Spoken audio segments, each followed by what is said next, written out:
The ruins of Malachar Voss's castle were still smoking when we left them behind. For 3 days the sky carried the colour of old ash. I could not tell whether it came from the castle or from the weather that had followed us out of that cursed valley. Either way, I was glad to put distance between us and that place. We had killed the Crimson Regent. His blood husks were dead. His crawlers had been crushed beneath fallen stone. The halls where he had ruled for longer than most kingdoms had existed were now buried under their own weight. That should have made the road feel lighter. It did not. Victory is rarely what men imagine. Most of the time it is just walking away while counting what you lost.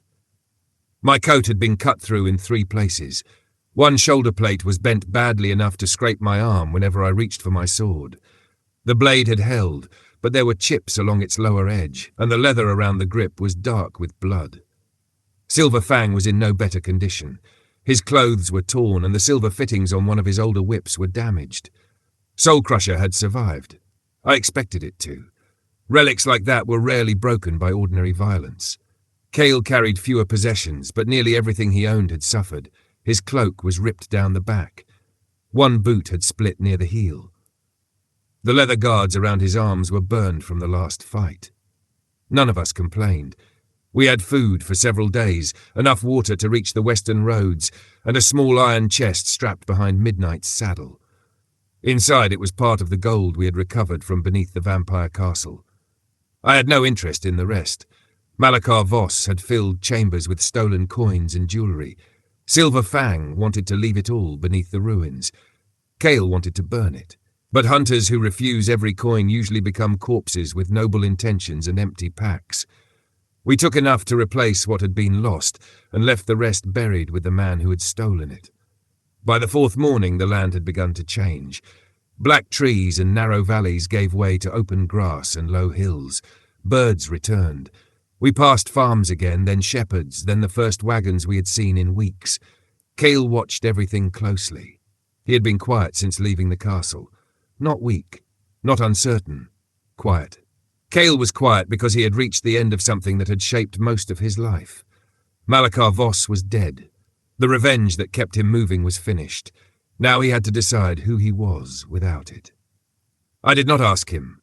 Some questions should not be answered while the wound is fresh. Near midday, we stopped beside a shallow stream to water the horses and check our equipment. I removed my shoulder plate and placed it on a flat stone. Silver Fang looked at it and laughed. "You plan to wear that again? It still covers the shoulder. It covers half the shoulder. The other half is trying to cut your arm off. It can be repaired. So can a cracked cup. That does not mean I want to drink from it." Kael sat near the stream and pulled off his damaged boot. The split had grown wider. Silver Fang looked from the boot to my armour, then down at the torn leather around his own wrist. "We need a proper market," he said. "Not another village smith with 2 hammers and a goat tied beside the forge. There are towns along the western road." "Town smiths," he said with disgust. "They work slowly, charge too much, and think silver means polishing ordinary steel until it shines." I knew where the conversation was going before he said the name. Silver Fang stood, spread his arms toward the road, and smiled for the first time since the castle had fallen. "Velodron." Kael looked up. "What is Velodron?" Silver Fang stared at him as if he had asked what the sun was. "What is Velodron?" "He has not travelled these lands," I said. "That is no excuse." "It is exactly an excuse." Silver Fang ignored me and crouched near Kael. "Velodron is the greatest trading kingdom this side of the eastern mountains. Its markets stretch farther than some villages. You can find northern steel, southern silk, spices from islands most men cannot name, and weapons made by smiths who know the difference between decoration and balance." Kael glanced at me. I shrugged.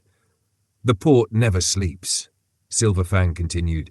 "Ships arrive before dawn and leave after midnight. Sailors fill the taverns. Merchants fight over warehouse space. Bakers open while the streets are still dark because half the city has already begun working." "You sound fond of it," Kael said. "Fond?" Silver Fang placed a hand over his chest. "If I had not become a hunter, I would have been a sailor and a merchant in Velodron." "You have never sailed a merchant ship," I said. "I could have learned." "You become angry when a horse moves without your permission. A ship listens better than a horse. Midnight turned his head toward him.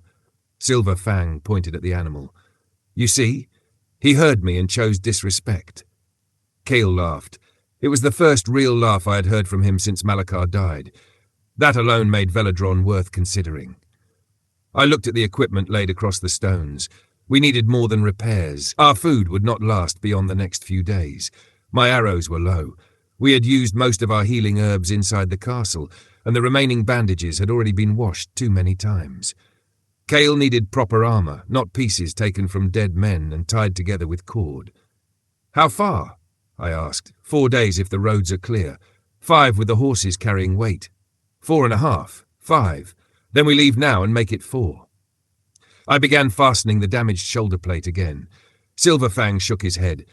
You will thank me when we arrive. I doubt that. Kael pulled his boot back on. You do not like Velodron?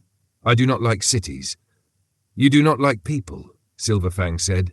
I like people when they are not shouting. That is how merchants speak. That is how merchants make noise. We returned to the road. I had visited large cities before, more than I cared to remember. They all had the same problems, no matter how rich their kings were or how wide their walls stood.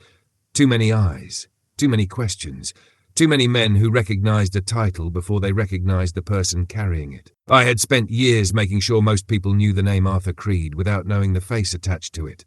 That suited me. A reputation could open doors, frighten enemies, and stop foolish men from drawing steel. A face was remembered, followed, pointed at. The name Creed of Death had travelled farther than I ever wanted it to. I had heard it whispered in taverns by men sitting 3 tables away from me. I had listened to hunters argue over whether I was 7 feet tall, whether I had died twice, and whether my sword was made from demon bone. None of them noticed the tired man in the corner drinking water. That was how I preferred it. Crowded cities made such things harder. Guards asked for names, guilds recorded arrivals, merchants remembered unusual weapons. Noise was the smaller problem. Attention was the dangerous one. Silver Fang knew this. He simply did not care. Where I entered beneath a plain cloak, he walked through the main street as though musicians should announce him. He liked crowded markets, loud taverns, and people who knew his name. It was useful. Annoying, but useful. By sunset, we reached the wider trade road leading west. Wagon tracks covered the ground. We passed 2 merchant caravans before darkness settled. Both were heading away from the coast, their carts loaded but their drivers unusually quiet. Silver Fang looked back after the second caravan disappeared. Strange, he said. What is? Kael asked. Those wagons carried salt barrels and woven cloth. Goods like that usually travel toward Velodron, not away from it. Perhaps they already traded there. Perhaps. He did not sound convinced. We made camp beneath a line of trees. No fire. The night was mild and smoke could be seen too easily from open land. Kael slept first. Silver Fang sat across from me while I ran a whetstone along my sword. Each pass revealed another flaw in the steel. Velodron will have a smith who can repair it, he said. Then why were merchants travelling away with goods they should have sold there? Silver Fang was silent. Roads change. Not that quickly. He looked toward the dark western horizon. I have not been there in years. That city was one of your favourites. You would have heard if the port had closed. The port does not close. Everything closes eventually. The next 4 days passed without trouble, but the road grew quieter the closer we came to Velodron. There were still travellers, just fewer than Silver Fang expected. He continued describing the kingdom to Kael as we rode. He spoke of pale towers, streets lined with banners, harbour bells, shipyards, and rows of masts that looked like a leafless forest against the sky. The more he spoke, the less I wanted to enter it. Kael noticed. You would rather sleep in the woods, he said. Yes, even with enough gold for an inn. Especially then. Silver Fang laughed from ahead of us. Ignore him. Arthur believes comfort makes men weak. I believe inns make men talk, and talking frightens you. Listening to it does. On the 5th morning, we reached the last ridge before Velodron. Silver Fang urged his horse ahead and stopped at the top, expecting the kingdom he remembered. Kael followed him. I came behind at an easier pace. The sea wind reached us first, carrying salt and wet wood. Then the walls of Velodron rose beyond the hills. Silver Fang had not exaggerated their size. The kingdom stretched along the coast beneath pale towers and dark roofs. Ships filled the harbour. Roads ran toward its gates from every direction. It should have looked alive. Instead, Silver Fang sat still. Kael looked from the kingdom to him. "This is Velodron?" Silver Fang did not answer. He kept staring at the city below us, and for the first time since he had spoken its name beside the stream, there was no excitement left in his face. Silver Fang did not answer. He remained on the ridge, studying the kingdom, as though the city he remembered might reveal itself if he looked hard enough. From where we stood, Velodron still appeared impressive. Its walls were high, its towers intact, and hundreds of roofs covered the land between the hills and the coast. Ships remained tied throughout the harbour, their masts rising above the buildings exactly as Silver Fang had described. But there was a difference between a city that held ships and a city whose ships were moving. I saw no sails being raised, no vessels were leaving the harbour mouth. A few smaller boats drifted close to the docks, but none travelled far into the open water. Even at that distance, the roads leading toward the gates looked too empty for a kingdom built around trade. Silver Fang finally urged his horse forward. He said nothing as we descended the ridge. The road widened as we approached Velodron. Stone markers stood along both sides, carved with directions toward its markets, harbour, shipyards and merchant districts. Silver Fang had told Kael that wagons normally formed long lines outside the gates. He had described guards shouting instructions while traders argued over who had arrived first. There was no line waiting when we reached the entrance. 2 wagons stood ahead of us, both carrying sacks of grain. The men driving them kept their heads lowered. The guards inspected their papers without urgency and waved them through. No merchants complained, no travellers pushed forward. Everyone waited in silence. The guards looked at our weapons, then at the damage on our armour. One watched Soul Crusher longer than I liked, but neither asked for our names. They seemed too tired to care who we were, provided we were not bringing more trouble through the gate. That suited me. Inside the walls, the first street was wide enough for 6 wagons to pass side by side. Silver Fang had described it as one of the busiest roads in the Western Kingdoms. Shops occupied both sides, their upper floors leaning over painted signs and cloth awnings. Goods were still displayed outside. Barrels of dried fruit stood beside bundles of rope. A cloth merchant had spread dyed fabric across a long wooden table. A weapons shop displayed spears, knives, and polished swords behind an iron frame. Nothing was abandoned. That was what made the change more noticeable. The merchants were present, but few called to passing customers. Some sat quietly behind their goods. Others leaned against doorways and watched the street without interest. People still bought what they needed, yet every exchange was brief. Coins changed hands, goods were wrapped, no one remained to talk. Silver Fang turned slowly in his saddle. This road used to take half a morning to cross. You could barely move without someone trying to sell you something. A merchant heard him and looked up from a table of brass cups. Not anymore. Silver Fang studied him. Where are the travellers? The merchant gave a tired glance toward the harbour. Elsewhere. He did not explain further, and Silver Fang did not press him. We continued deeper into the city, and the farther we travelled, the clearer the damage became. It was not the damage left by fire, siege, or disease. Buildings still stood, shops still opened, guards still patrolled, but the city had lost the movement that had once given those things purpose. Several inns offered rooms for less than half the prices painted beneath their signs. Stable yards had more empty stalls than occupied ones. Porters who should have been carrying crates sat along walls waiting for work. A row of men stood near a warehouse gate, but no overseer came to hire them. I saw worry in nearly every face. It was the same expression worn by farmers watching a field die slowly. There was no single moment of destruction to fight against, only the knowledge that tomorrow might be worse than today. Kael noticed a closed bakery. Is it common for shops to close this early? Silver Fang checked the position of the sun. Not here. We passed another bakery that remained open. Its shelves held bread, but the loaves were smaller than they should have been, and the woman behind the counter watched each customer count their coins before buying. Near the next corner, 2 men argued quietly about the price of flour. Neither raised his voice. They sounded too exhausted for anger. Silver Fang's expression hardened. I had seen him stand before monsters without hesitation. I had seen him laugh while blood ran down his arm. But this city was hurting him in a different way. Every empty shop and silent street contradicted something he had believed was permanent. He dismounted near a merchant square and led his horse by the reins. Kael and I did the same. Painted stalls filled the open space, selling spices, pottery, cloth, dried meat, tools, oils and jewellery. Most were open, but wide gaps separated the customers. Some stalls had more goods than they could sell, while others held only a few items at prices written and rewritten on small boards. Silver Fang stopped beside a spice seller. "Where are the island traders?" The seller looked at him carefully. "They stopped coming." "All of them?" "Most. The ones who still sail take the southern routes. That journey adds weeks. It also gives them a chance to arrive."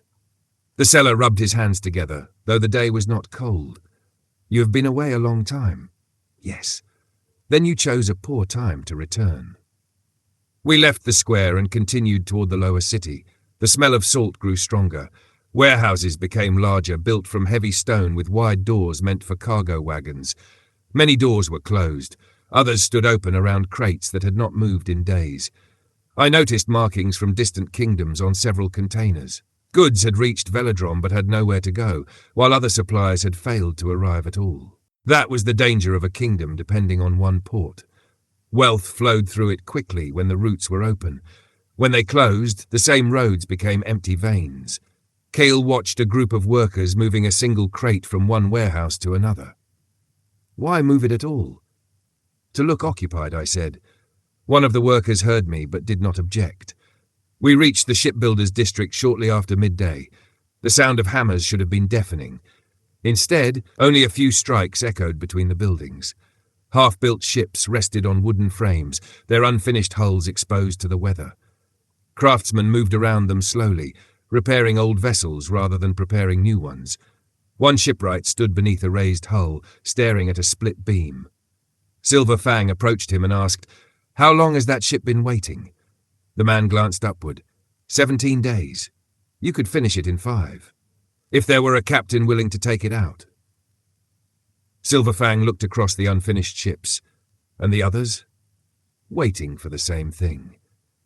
The shipwright returned his attention to the beam without lifting his tools. By the time we reached the harbour, I understood why the entire kingdom felt as if it were mourning. The port was enormous. Stone docks extended into the water in long rows. Warehouses, cranes, watchtowers and shipyards covered the shoreline. Silver Fang had been right about the forest of masts. There were more ships than I could count. Most were tied down. Some had been unloaded and left empty. Others remained full, their cargo covered beneath tarred cloth. Sailors sat along the decks or worked slowly at tasks that did not need doing. Ropes were checked repeatedly. Boards were scrubbed. Men who had spent their lives moving across water were finding reasons to remain beside land. The harbour mouth was guarded by 2 stone towers. Beyond them, the sea stretched toward the horizon, calm beneath the afternoon light. Nothing about it looked dangerous, but deep water did not need to show what it carried. We walked along the nearest dock. Kael kept his eyes on the sea. Silver Fang watched the ships. A large merchant vessel rested beside us, its hull marked by years of travel. Black cloth had been tied around part of its mast. Several sailors sat nearby, speaking quietly. One noticed our weapons and turned away. Farther along, women stood beside another vessel while men unloaded personal belongings instead of cargo. One held a child against her shoulder. Another carried a folded coat that clearly belonged to someone larger than her. No body was brought from the ship. None needed to be. Silver Fang slowed as we passed them. "How long has the port been like this?" he asked one of the sailors. The man looked at him. "A month, perhaps. It feels longer." "Why are these ships still here?" "Because sailors prefer empty stomachs to graves." He looked beyond the harbour towers. Some still leave. Fewer return. Silver Fang's hand tightened around the reins. Kael stepped closer to the edge of the dock. "Have you seen it?" he asked. The sailor's eyes moved to him. "I have seen ships leave. I have seen pieces of them come back." That was all he offered. We continued without asking more. Rumours gathered quickly in frightened places, and frightened men often repeated what they had heard as though they had witnessed it themselves. I wanted facts, not stories shaped by taverns and grief. Still, the evidence around us was difficult to ignore. Velodron's port had not stopped because of one missing ship. Fear had spread through every level of the city. Sailors refused routes, captains delayed departures. Merchants lost goods, workers lost wages, shops lost customers. Families waited for men who might never return. Whatever was happening beyond the harbour had reached the kingdom without crossing its walls. Silver Fang stood at the end of the dock, looking across the silent ships. This was never quiet, not even during storms. Kael watched him. You did not know? If I had known, I would not have described it the way I did. You described the city you remembered. Silver Fang nodded, but the words did not comfort him. I looked toward the streets above the harbour. We had seen enough to know the problem began at sea, but not enough to know what caused it. Merchants understood lost trade. Sailors understood fear. Neither would have the full record. We should go to the guild, I said. If hunters have been sent after whatever is out there, they will know when the disappearances began, where they happened, and who returned. Silver Fang turned toward me, and for the first time since entering Velodron, some purpose returned to his expression. I know the guild master. He is an old friend. Of course he is. Does he owe you money? This one may owe me only a drink. Kael looked between us. Will he speak openly? He will speak to me, Silver Fang said. We led the horses back through the lower streets and climbed toward the western side of the city. The Hunter Guild stood apart from the merchant buildings, a broad stone hall overlooking both the roads and the harbour. Its dark wooden doors were open, and armed men moved in and out beneath the carved emblem above the entrance. Unlike the rest of Velodron, the guild was crowded. Hunters filled the steps. Some wore the colours of distant kingdoms. Others carried weapons and armour marked by long travel. Stable hands moved constantly between rows of unfamiliar horses, while guild officers checked names against parchment lists. Silver Fang stopped at the foot of the steps and studied the gathered hunters before lifting his gaze toward the open doors. This is worse than I thought, he said. Looking at the number of armed people entering the hall, I knew he was right. The crowd on the steps did not move like people gathered for celebration. Most stood in small groups, speaking quietly or studying the harbour below. Their armour carried the markings of different kingdoms. Some wore heavy northern mail, while others had lighter leather made for warmer lands and longer journeys. I saw hunters with bows, spears, axes, curved swords, and weapons I did not recognize. A few looked experienced enough to understand why they had been summoned. Others carried themselves like men who had come because they wanted their names remembered. Silver Fang handed his reins to a stable boy and climbed the steps. Kael followed him, and I remained a pace behind with my cloak pulled over the more recognizable parts of my armour. The crowd noticed Silver Fang almost immediately. Several heads turned toward Soul Crusher at his side, and whispers followed him toward the open doors. One older hunter offered him a respectful nod. Silver Fang returned it without slowing. He had never understood the value of entering a place unnoticed. I understood it well enough for both of us. The guild's main hall was larger than I expected. Long tables filled the centre, covered with maps, sealed letters, parchment lists, and empty cups. Hunters occupied nearly every bench, while guild officers moved between them, recording names and directing new arrivals toward different rooms. The walls displayed damaged shields, broken weapons, and carved plaques bearing the names of hunters who had died in service. A hall like that would normally have been filled with boasting, gambling, and arguments over past hunts. Instead, most of the noise came from boots crossing the stone floor, chairs scraping against wood, and quills moving across parchment. Even the men who had travelled from distant kingdoms seemed to understand that Velodron had not called them for an ordinary contract. Silver Fang searched the hall until his attention settled on the raised platform at the far end. A broad-shouldered man stood there speaking with 3 guild officers. His hair had once been dark but was now streaked with grey around the temples. A short beard covered his jaw, and an old scar ran from beneath his left ear toward the collar of his coat. He wore no ceremonial robes or polished armour. Everything on him was plain, practical, and worn enough to show that he had spent much of his life hunting before being placed behind a table. "There he is," Silver Fang said. The man turned at the sound of his voice. For half a breath he stared as though he did not trust what he was seeing. Then he pushed past the officers, descended from the platform and crossed the hall quickly. "Silver Fang," he said when he reached us. "Garan Vale." They caught each other by the forearm, and Garan pulled Silver Fang closer before striking him once on the shoulder. The blow was hard enough to make Silver Fang's smile tighten. Silver Fang accused him of still greeting friends like enemies, while Garan reminded him that disappearing for years did not earn anyone a gentle welcome. Despite the words, Garan looked relieved. Not merely pleased to see an old friend, but relieved in the way a man looks when reinforcements arrive after he has begun counting how long his walls will hold. Garan stepped back and examined Silver Fang's torn clothing, damaged gear, and the ancient weapon at his side. "You look worse than the last time I saw you." "I have had a difficult week," Silver Fang answered. "You always have a difficult week." Garen's eyes moved beyond him to Kael and then to me. His attention remained on my cloak for a moment, but there was no recognition in his face. That was exactly how I preferred it. Silver Fang turned toward Kael. "This is Kael. He travelled with us from the east." Kael stepped forward. Garan studied him with the careful expression of a man accustomed to judging hunters before trusting them. Kael's pale features and unusual eyes were difficult to ignore. "Kael," Garan repeated. "No family name?" "None that I use." Garan accepted the answer without question. Hunter guilds attracted many people who had good reasons to leave their old names behind. Silver Fang continued before Garan could ask anything else. "He stood with us against Malachar Voss in his own castle and walked out after the whole place came down." Several nearby hunters stopped speaking when they heard the vampire lord's name. Garen's expression sharpened. "Malachar Voss is dead?" "He is," Silver Fang said. Garan looked at Kael again, this time with greater respect. "Then you have already survived a hunt most men would refuse to begin." Kael lowered his eyes slightly, but said nothing. Praise still made him uncomfortable, especially when it came from strangers who knew nothing of what the victory had cost him.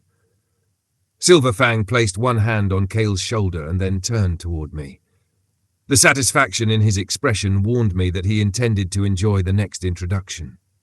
"And this is Arthur Creed." The hall did not become silent. Most of the people around us had not heard him above the movement and quiet conversations. Garan had. His eyes settled on me. At first there was only confusion.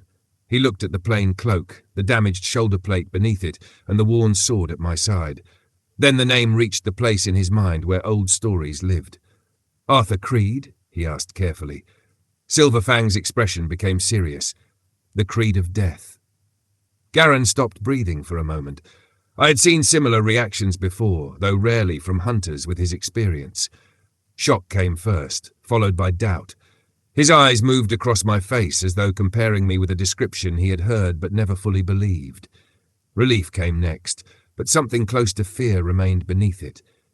It was not fear that I would harm him.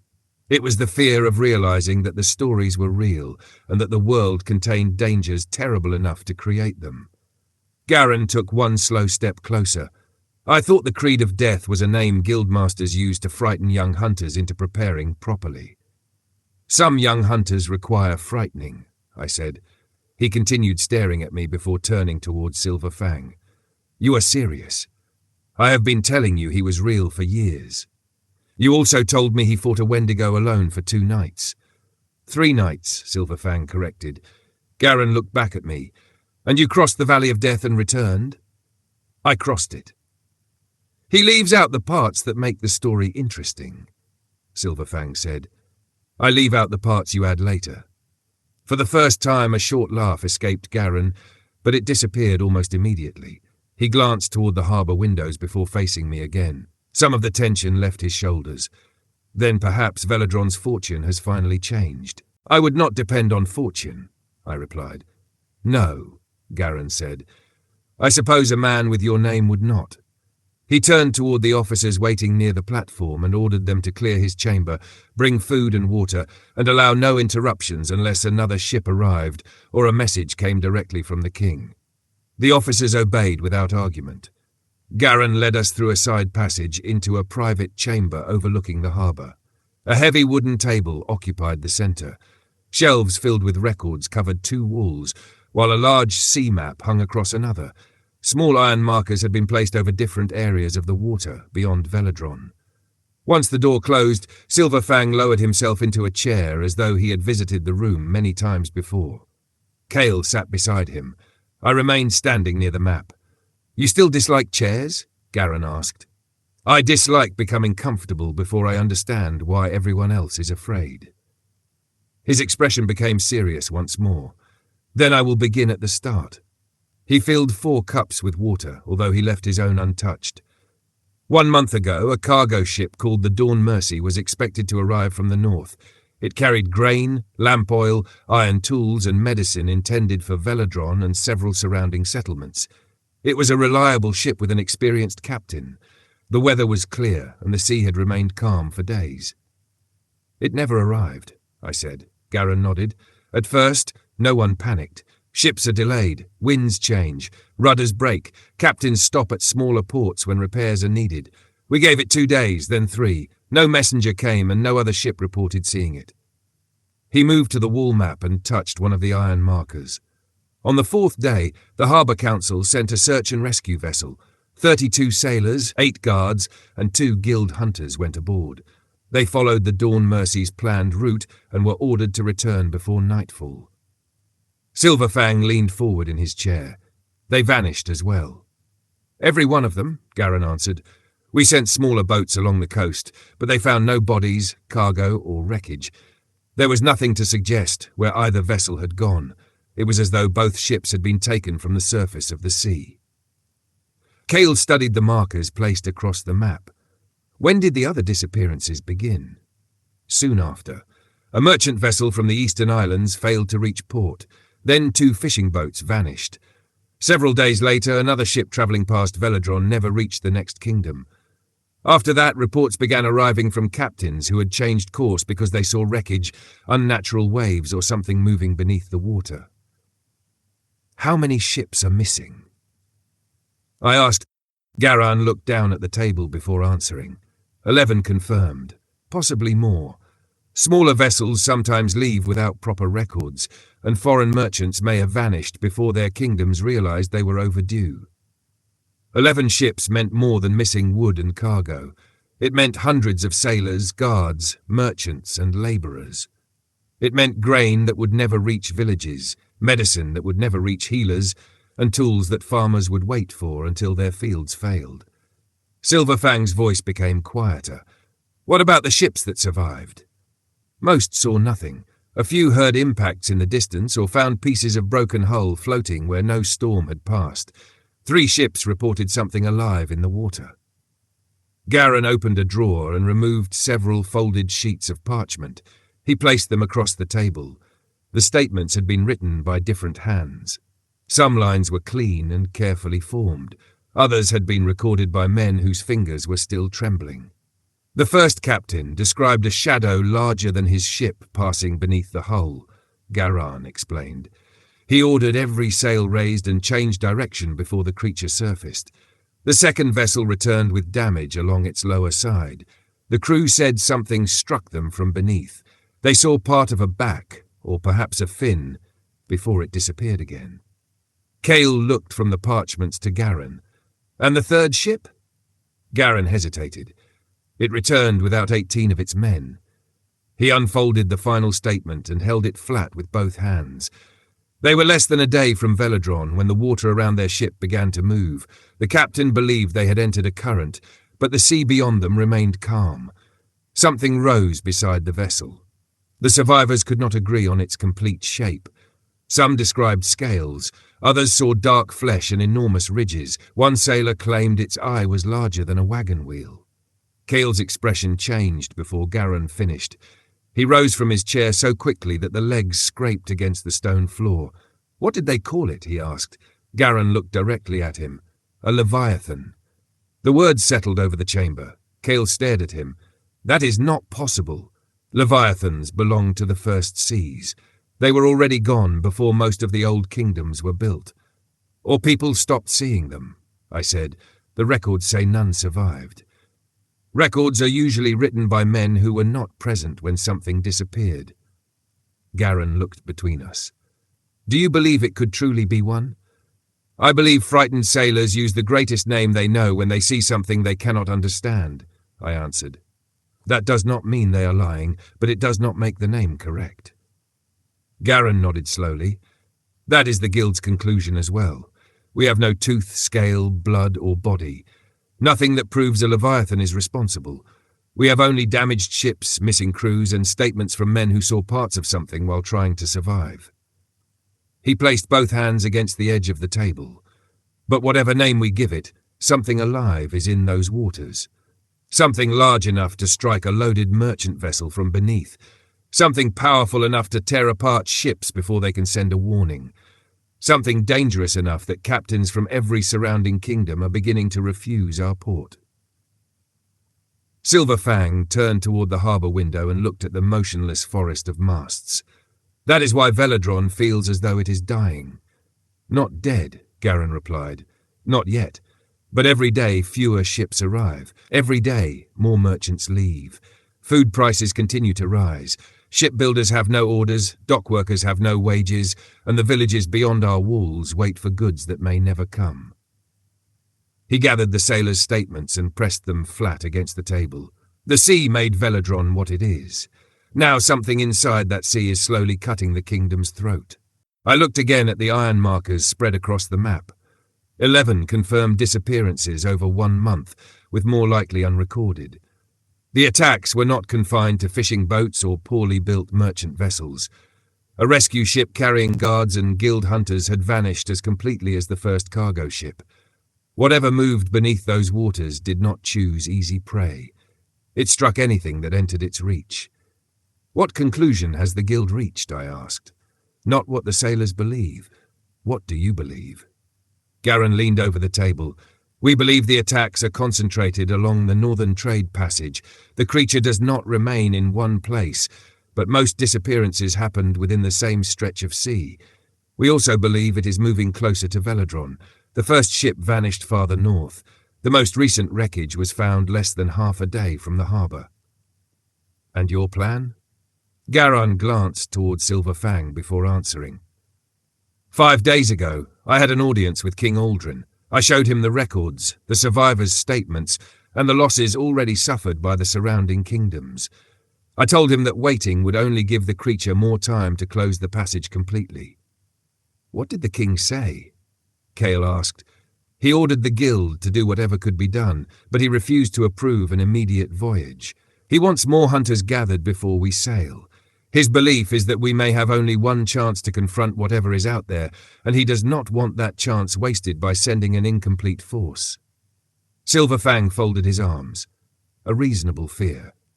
It is, Garan admitted. But fear can sound reasonable while it slowly destroys everything around it. Each day we wait, another captain decides Velodron is not worth the risk. Another merchant changes his route. Another village pays twice the usual price for grain.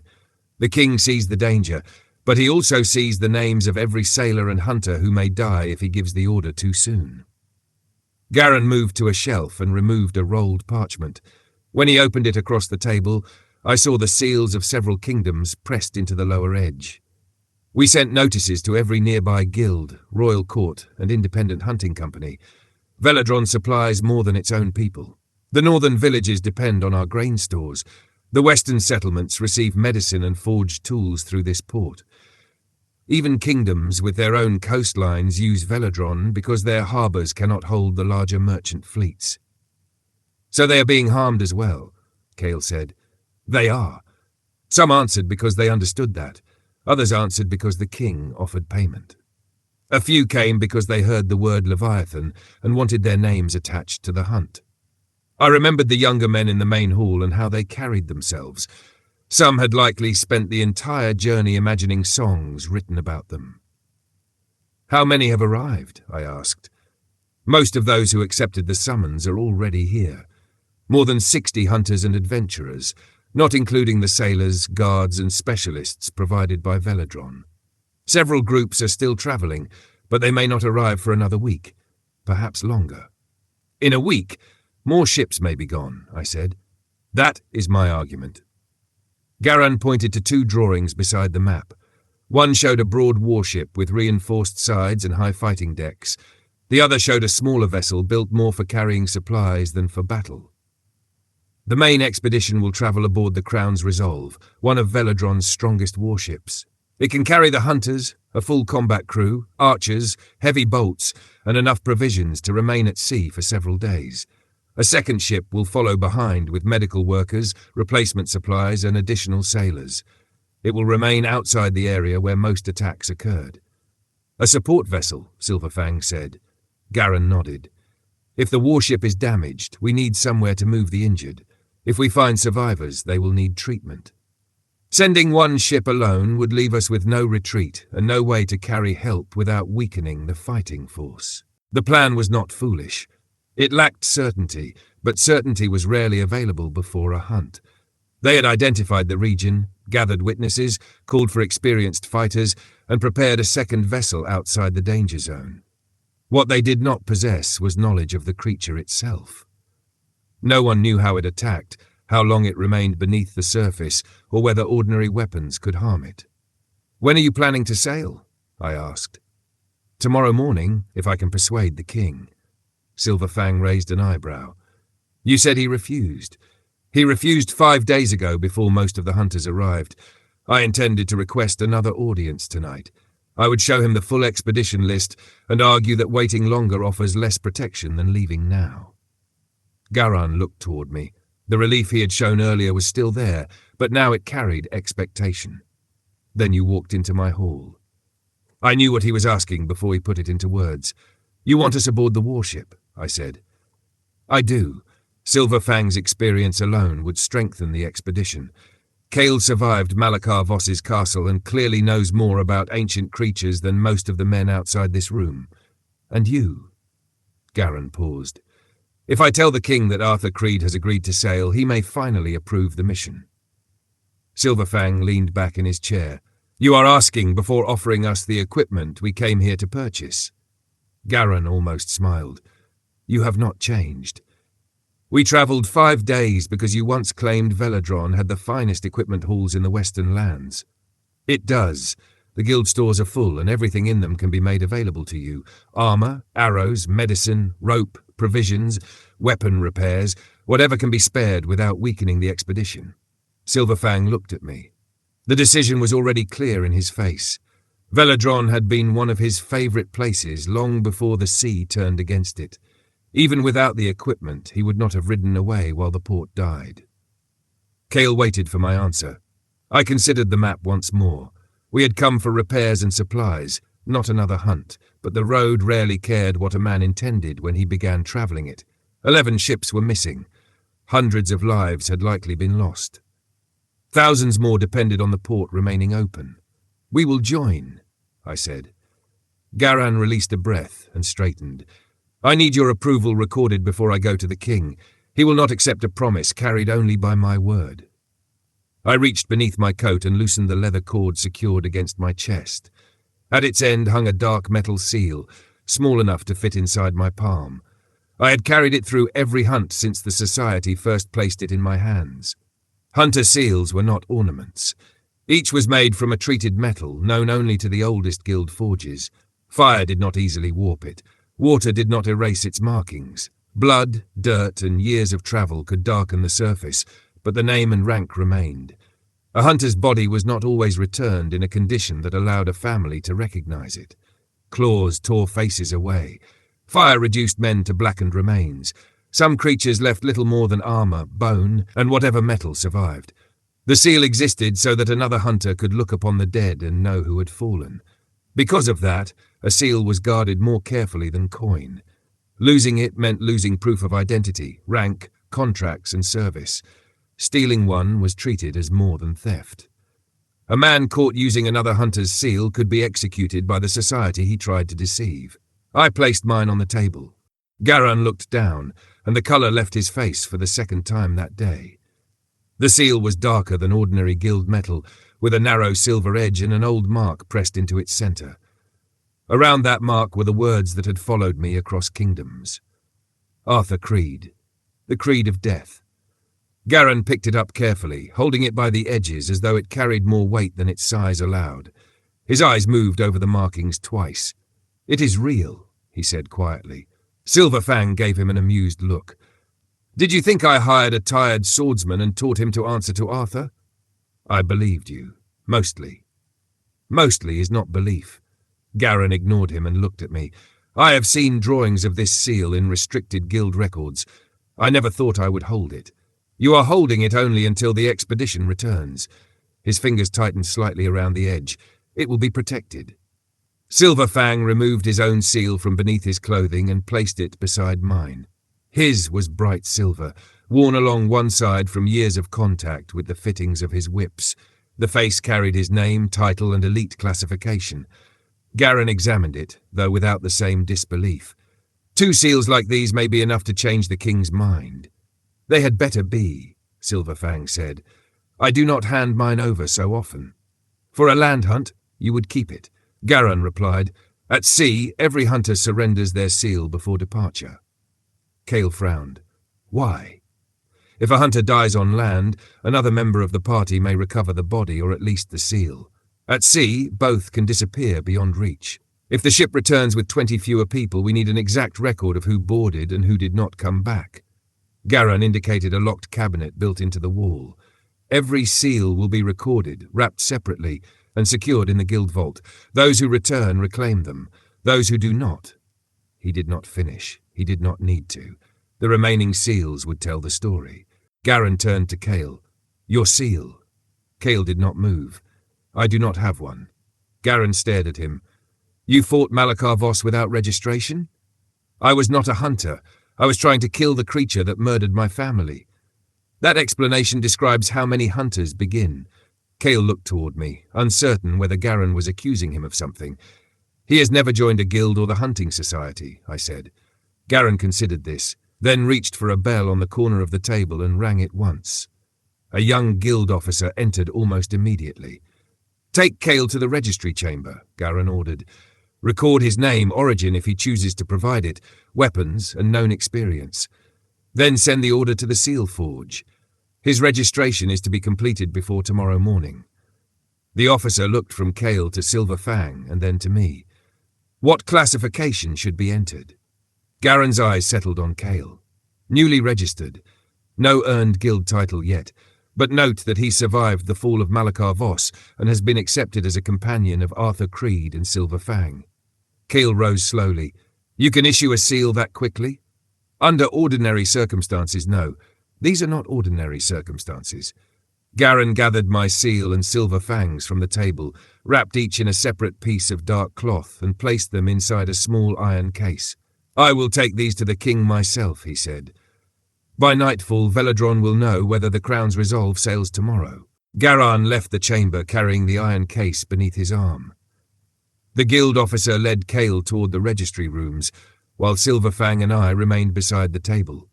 For a while, neither of us spoke.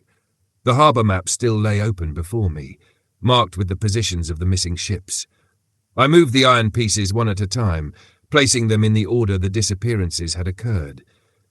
The pattern was not clean enough to call a rote, but it was not random either. The earliest losses had happened farther from Velodron. The later ones had drawn closer. Silver Fang watched me. "You think it is hunting toward the port. I think it has learned where the ships gather." "That is worse." "It usually is." I opened the statements again and read them in order. Every sailor had described something different, but the differences did not matter as much as what remained the same. The strikes came from below. The water changed before the attacks. The creature moved faster than a vessel under full sail. Several men described a shadow large enough to cover most of the hull. There was no proof of a Leviathan, but there was enough proof of danger. A guild clerk brought the remaining records. They included ship manifests, weather reports, tide notes, and the names of every confirmed missing sailor.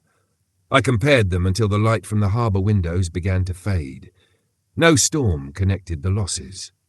No rival kingdom had claimed responsibility. Pirates did not drag entire ships beneath calm water.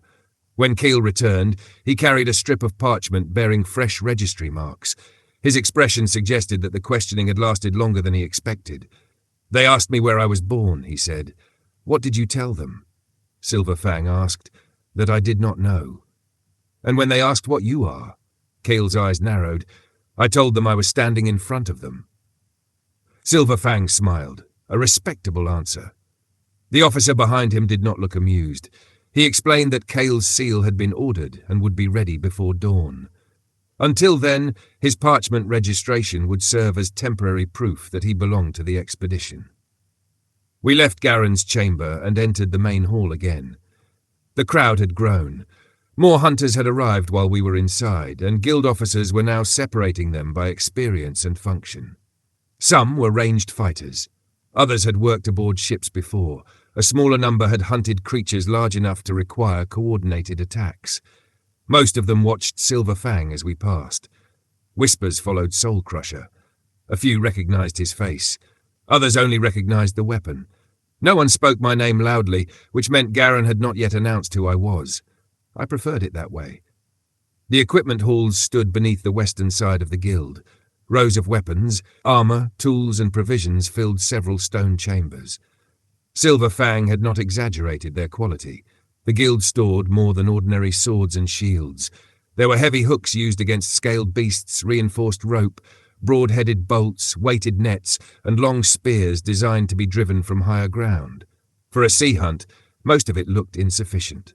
I replaced my damaged shoulder plate with one that allowed full movement. A guild smith examined my sword, ground away the worst chips, and wrapped the grip in fresh leather. He offered me a heavier blade after hearing where we were going. I refused. A weapon used for years becomes part of the hand. Changing it before a hunt creates one more thing the body must think about. I restocked arrows, bandages, healing herbs, oil, cord, and dried food. I added 2 coils of strong rope and a narrow knife that could be reached with either hand. Fighting near deep water changed the value of simple tools. A rope could save more lives than a sword if a man went over the side. Silver Fang replaced damaged fittings on his older whips and chose additional silver links for Soul Crusher. He inspected almost everything the guild offered, including several weapons he had no intention of carrying. The equipment master eventually asked whether he planned to join the expedition or purchase the building.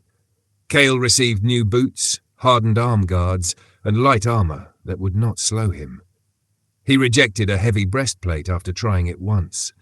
His speed mattered more than steel thick enough to keep him afloat at the bottom of the sea. He also selected fresh sheaths for his twin blades and tested each strap until he could draw without catching the leather.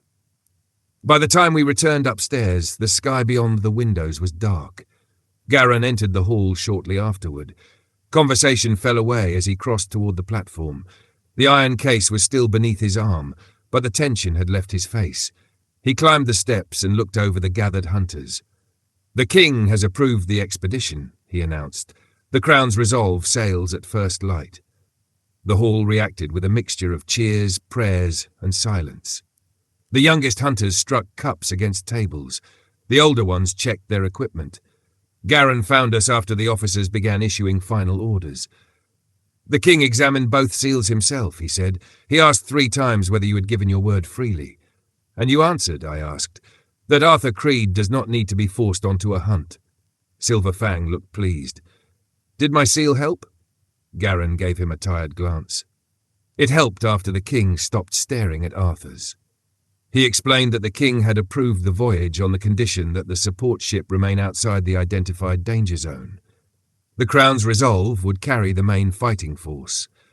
The second vessel, the Steadfast, would carry healers, reserve sailors, food, water, repair timber, and medical supplies. If the warship suffered damage, the support ship would become the expedition's only path home. The rest of the night was spent organizing those who would sail. Garen brought the expedition leaders and experienced hunters together around the central table. I learned enough names to know who might be useful. There was a northern archer with a scar across one eye who had hunted cliff drakes. A broad man from the western marshes carried a hooked spear and had fought river beasts large enough to overturn boats. 2 sisters from a southern guild used heavy crossbows and spoke only when necessary. Several others were soldiers rather than hunters, but they had years of experience defending merchant ships. Not everyone inspired confidence. A young adventurer wearing polished armour spoke loudly about where he intended to strike the Leviathan. He had not yet seen it and did not know whether it had scales, flesh, or armour. Another man claimed he had killed 3 sea serpents, though the sailor beside him quietly said that all 3 had been trapped in nets before he arrived. I did not argue with them. The sea would correct anyone who mistook confidence for experience. Kael stood beside Silver Fang while Garin explained the ship assignments. Some hunters studied him openly. Word had spread that he had survived Malachar Voss, but few knew what he was. Kael ignored their attention as best he could. Near midnight, a guild craftsman approached carrying a small wooden box. Inside lay Kael's first hunter seal. The metal was new and dark, its edges unmarked by travel. His name had been pressed into the face along with the sign of the Velodron Guild and the classification of newly registered hunter. There was no title beneath it. Kael lifted it carefully. For Silver Fang and me, a seal was a record of years spent walking toward things others fled. For Kael, it was something different. Malachar Voss had taken his family, his home, and the life he might have lived. The seal did not replace any of that, but it gave him proof that another life had begun. He fastened it beneath his cloak and wore it for less than an hour. Before dawn, the collection began. A long table was placed near the main doors. 3 guild officers sat behind it with ledgers, cloth wrappings, and locked iron chests. Every hunter and adventurer assigned to the Crown's resolve formed a line. One by one, they gave their names, kingdoms, ranks, and seals. The officers examined each seal, matched it to the registry, wrapped it in cloth, and placed it inside the chest. Those without official guild status were recorded separately and given temporary expedition marks. No one boarded without being counted. The mood changed as the chest filled. Men who had laughed earlier became quiet when the metal left their hands. Each seal placed inside represented a life the guild expected to account for when the ships returned. Kael reached the table before us. He removed the new seal from beneath his cloak and looked at it once before handing it over. The officer wrapped it carefully and recorded his name. Silver Fang's seal was already inside Garen's iron case with mine. Garen placed both into the larger chest himself. He locked it, sealed the keyhole with dark wax, and ordered 2 armed officers to carry it to the guild vault. Outside, Velodron's harbour had awakened before the sun. The Crown's resolve waited at the main military dock. It was wider than the merchant ships around it, with reinforced sides, raised fighting platforms, and rows of heavy bolts mounted along the rails. Sailors moved across every deck, tightening ropes, checking sails, loading barrels, and securing weapons. Farther back, the Steadfast took on medical crates, water, repair timber, and folded stretchers. Its crew was smaller, but everyone aboard moved with the calm speed of people who understood their role. Hunters crossed the docks, carrying equipment. Guards checked names against the expedition ledger. Families watched from behind the barriers, speaking quietly to those they had come to see off. Silver Fang stood beside me and looked across the harbour. "This is closer to the Velodron, I remember." "No," I said. "The old city prepared ships to trade." He watched the warship as the first pale light appeared beyond the water. "This one is preparing for war." A bell rang from the Crown's resolve. Sailors pulled the final gangway into position and the guild officers began calling the expedition forward. By sunrise, both ships would leave the harbour, and every seal locked beneath the guild would be waiting to learn whether its owner returned. The first hunters crossed the gangway while the harbour bells were still ringing. Guild officers checked every name against the expedition ledger before allowing anyone aboard. Men who had spoken loudly inside the hall became quieter once their boots touched the deck. A ship leaving harbour for trade carried uncertainty. A ship leaving to hunt something beneath the sea carried something heavier. Silver Fang boarded ahead of Kael and me. He paused at the top of the gangway and drew in a slow breath, as though the smell of salt and tar had returned something he thought he had lost. For a moment, the damaged port around us disappeared from his expression. He was simply standing aboard a ship again. Kael was less certain. He stepped onto the deck carefully and looked toward the water between the hull and the dock. He had fought vampires inside collapsing stone halls without hesitation, but the movement beneath his feet made him adjust his balance twice. "You will grow used to it," Silver Fang told him. "I am used to ground remaining beneath me." "That is because ground lacks ambition." I passed them and moved toward the forward rail. The Crown's resolve was built for war rather than comfort. Its sides were thick, its deck broad, and iron fittings reinforced the lower sections of the hull. Heavy launchers stood along both sides, each carrying bolts longer than a man's arm. Barrels of additional ammunition had been tied down beside them. Archers were assigned to the raised platforms, while hunters with spears and hooked weapons waited closer to the rails. The crew moved with more discipline than the hunters. Sailors checked knots, sail lines, cargo straps, and hatch covers without needing orders repeated. They knew which tasks mattered, and which men were likely to become dangerous once fear entered them. The captain stood near the steering deck, watching everything at once. He was an older man with weathered skin, and a voice that carried across the ship without shouting. The hunters were less uniform. Some inspected the weapons mounted along the rail as though they had already decided which one would kill the creature. Others stood apart and studied the sea. The northern archer I had seen inside the guild checked every arrow in his case. The two southern sisters tightened the winding mechanisms on their heavy crossbows. The young adventurer in polished armour asked 3 sailors where he could stand when the Leviathan surfaced. Each sailor gave him a different answer. I watched who listened and who talked. That usually revealed more than rank. The final ropes were released shortly after sunrise. Oars pushed us away from the dock until the sails caught the morning wind. The Crown's resolve turned slowly toward the harbour mouth, with the Steadfast following behind at a measured distance. Velodron gathered along the shoreline to watch us leave. There were no musicians and no banners raised in celebration. Families stood near the docks. Merchants watched from warehouse roofs. Shipbuilders stopped their work and looked toward the water. They had seen vessels depart throughout their lives, but this time they were not waiting for goods to return. They were waiting to learn whether the sea could be opened again. Silver Fang stood beside me as the harbour walls passed on either side. He looked back at the city until the towers began to shrink. "You still wish you had become a merchant?" I asked. "Ask me after we return." Kael joined us near the rail. "You said ships filled the water beyond the port." They did. Only 3 vessels were visible outside the harbour, all moving toward Velodron rather than away from it. One remained close to the coast. The others approached under reduced sail, as though their captains feared travelling too quickly into waters they could not read. Once we cleared the harbour towers, the captain called the senior hunters and ship officers together.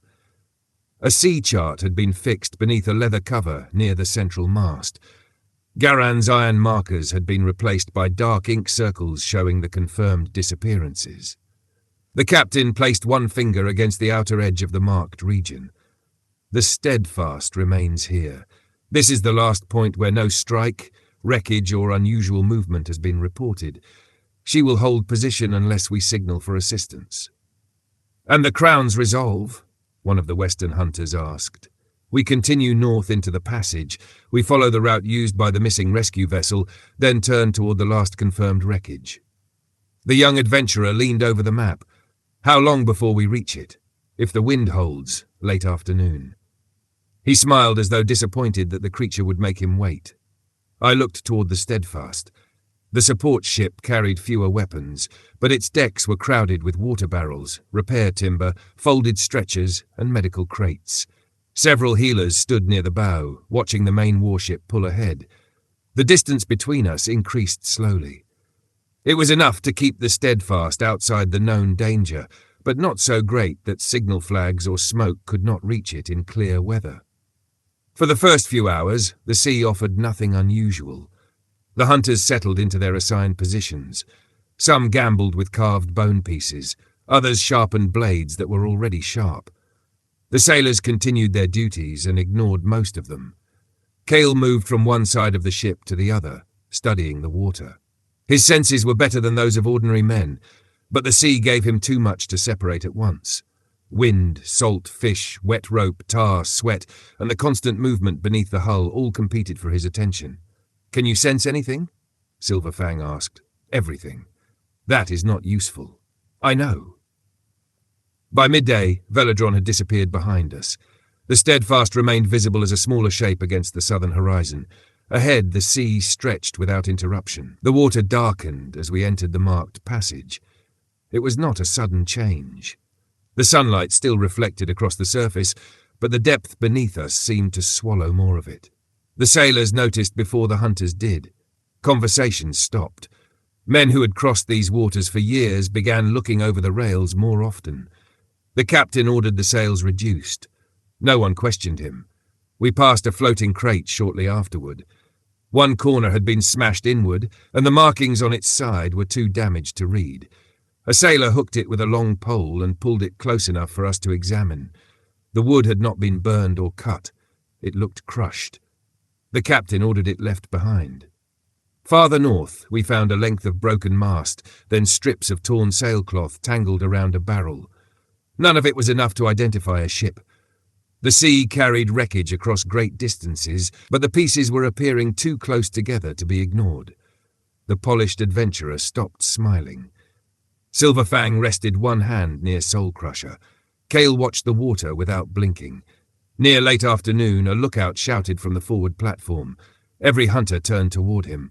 The captain raised one hand for silence, then ordered the ship 2 points west. The Crown's resolve changed course. Minutes later, something dark appeared between the waves. At first, it looked like another piece of wreckage. Then the shape rose with the water, and I saw the broken line of a ship's side. The vessel had not sunk completely. Half of it remained above the surface, leaning heavily to one side. The main mast was gone. Part of the deck had collapsed inward, and a wide section of the hull had been torn open near the waterline. No sail remained. No flag flew above it. The captain ordered the launchers prepared and brought the Crown's resolve close enough to lower 2 smaller boats. Hunters were selected to board the wreck, but too many volunteered. "I will go," I said. Silver Fang stepped beside me. "As will I." Kael was already moving toward the ropes. The captain assigned 6 additional hunters and 4 sailors. We lowered ourselves into the boats and crossed the short distance between the ships. The water around the wreck was scattered with splintered wood, broken rope, and pieces of cargo. No bodies floated among them. The first sailor climbed through a gap in the damaged side and secured a line. We followed one at a time. The deck shifted under our weight, but held. The smell reached us immediately. Salt, rotting food, damp timber, and blood. Dark stains covered parts of the deck. A broken sword lay near the rail. Several cargo crates had been smashed open, but their contents were still scattered where they had fallen. Whatever attacked the ship had not come for supplies. Silver Fang examined the destroyed section of the hull. The boards curved inward rather than outward. "Struck from below," he said. "More than once," I answered. Deep marks ran along the lower wood. They were too broad for ordinary claws and too uneven for a ship's ram. I crouched beside one and touched the edge. The timber had been crushed before it split. Kael stood suddenly. "What?" I asked. He raised one hand. "I heard something." Every weapon came free. We waited. At first, there was only the sound of water moving through the broken hull. Then a faint knock came from below the deck. 3 slow strikes. A pause. Then 2 more. We followed the sound toward a collapsed hatch near the rear of the ship. Broken beams had trapped it beneath part of the deck. The sailors and 2 hunters pulled at the wood while Silver Fang used the metal length of his whip to shift a beam aside. The knocking came again, weaker this time. When the hatch finally opened, stale air rose from below. Kael descended first, moving through the darkness with one blade drawn. I followed. The lower compartment had partly flooded. Water reached my knees and moved with every roll of the wreck. Barrels and broken furniture floated against the walls. Near the far end, behind a fallen support, 4 men were pressed together on a raised section of flooring. They were alive. One held a piece of iron he had used to strike the wall. Another had blood dried across the side of his face. The third clutched his arm against his chest, while the 4th barely lifted his head when our light reached them. The nearest man stared at us without understanding. "You are safe," Kael said. The sailor's eyes moved toward the opening behind us. It came back? Not yet, I answered. Can you move? 2 could stand with help. 1 had a broken arm. The last had a deep wound along his leg and had lost enough blood to make his skin pale. We lifted them out 1 at a time. Above us, the sun had moved close to the horizon. Its light stretched red across the water, and the shadows beneath the wreck had grown longer. The Crown's resolve waited nearby, with every launcher aimed outward. As the last survivor was lowered into the boat, he caught my wrist with surprising strength. "Do not stay here after dark," he whispered. I looked toward the water beyond the broken ship. The surface remained calm, but the day was nearly gone. "We are leaving," I said. Silver Fang looked toward the wreck. "We have not finished searching it. We have 4 living men failing light and a creature somewhere beneath us. That is enough for 1 day." One of the Western hunters objected that we had come too far to retreat without seeing the beast. I asked him how many men aboard the Crown's Resolve had fought at night on open water. He did not answer. Night fighting on land was difficult enough. Trees, stone, and uneven ground could hide an enemy, but they could also provide cover. At sea, darkness belonged entirely to whatever moved beneath the surface. Most of the hunters aboard the warship had never fought from a rolling deck, much less against something they could not see.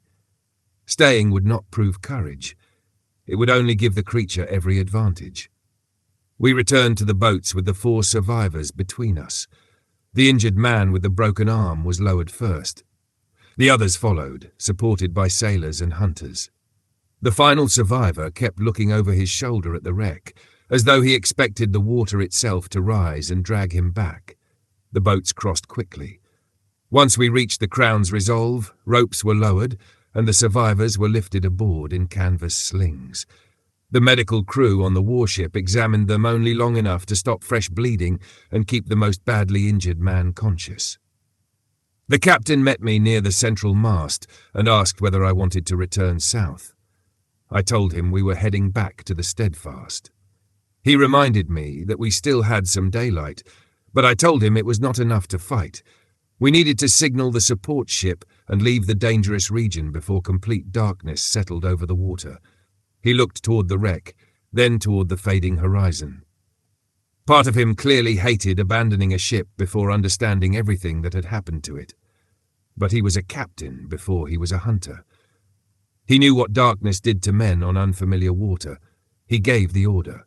Signal flags were raised while there was still enough light for the Steadfast to see them. The Crown's Resolve turned south, leaving the broken vessel behind. Several hunters remained at the rear rail, watching it shrink into the distance.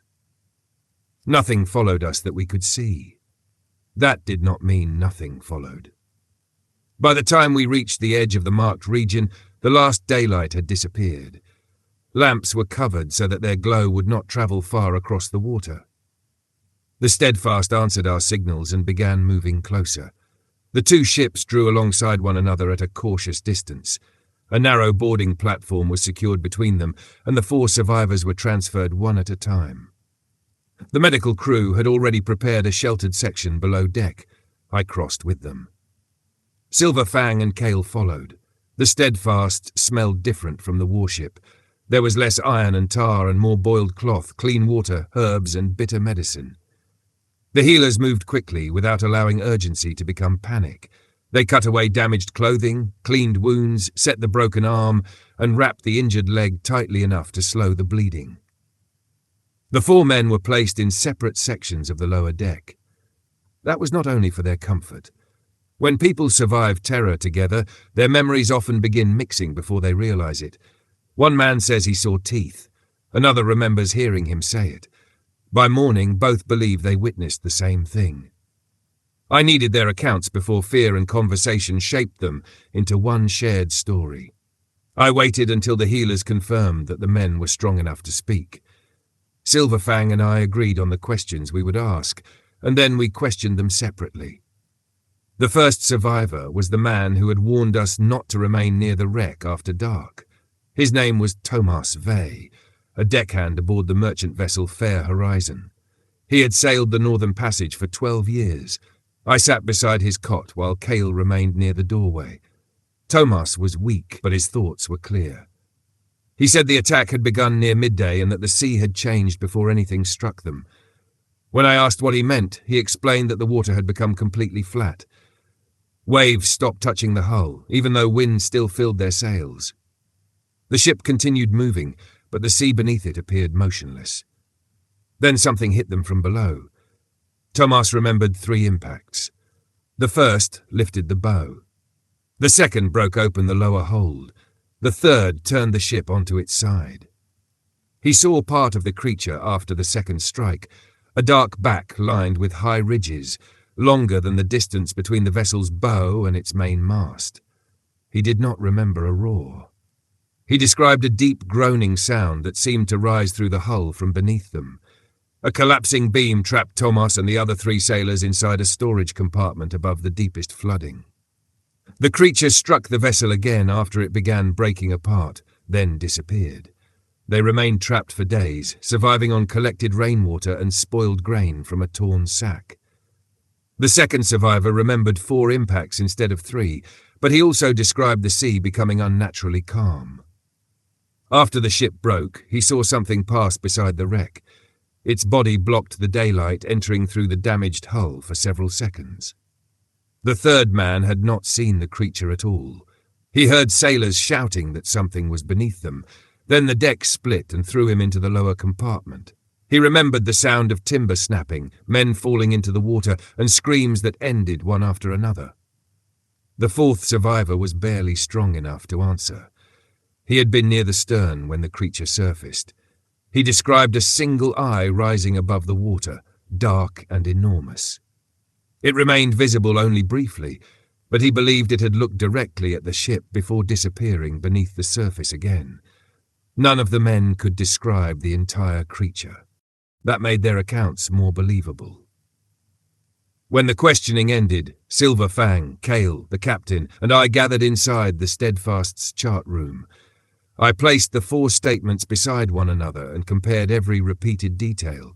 Silver Fang pointed out that the survivors disagreed about the number of strikes. I reminded him that they had been thrown through a collapsing ship. Counting accurately would have been difficult. Kael drew our attention to the parts that remained consistent. Every man remembered the water becoming still before the attack. 3 described the same sound. 2 saw ridges along the creature's back. Every strike came from beneath the vessel. The creature had a pattern. It approached under the hull, disturbed the water, attacked repeatedly, and remained nearby after the ship began breaking apart. It did not strike once and leave. It made certain the vessel could no longer continue. "We return at first light," I said. The captain asked whether we would use the same formation. I told him the Steadfast would remain in the safe region while the Crown's Resolve returned alone. We would station watchers on every side of the deck and sailors below near the hull. Archers would remain prepared, but no one would fire until we saw enough of the creature to select an actual target. The heavy bolts were not to be wasted against shadows. The captain asked what would happen if the creature struck from below before we saw it. Kael would listen for movement, I explained, while the sailors watched for the water becoming unnaturally still.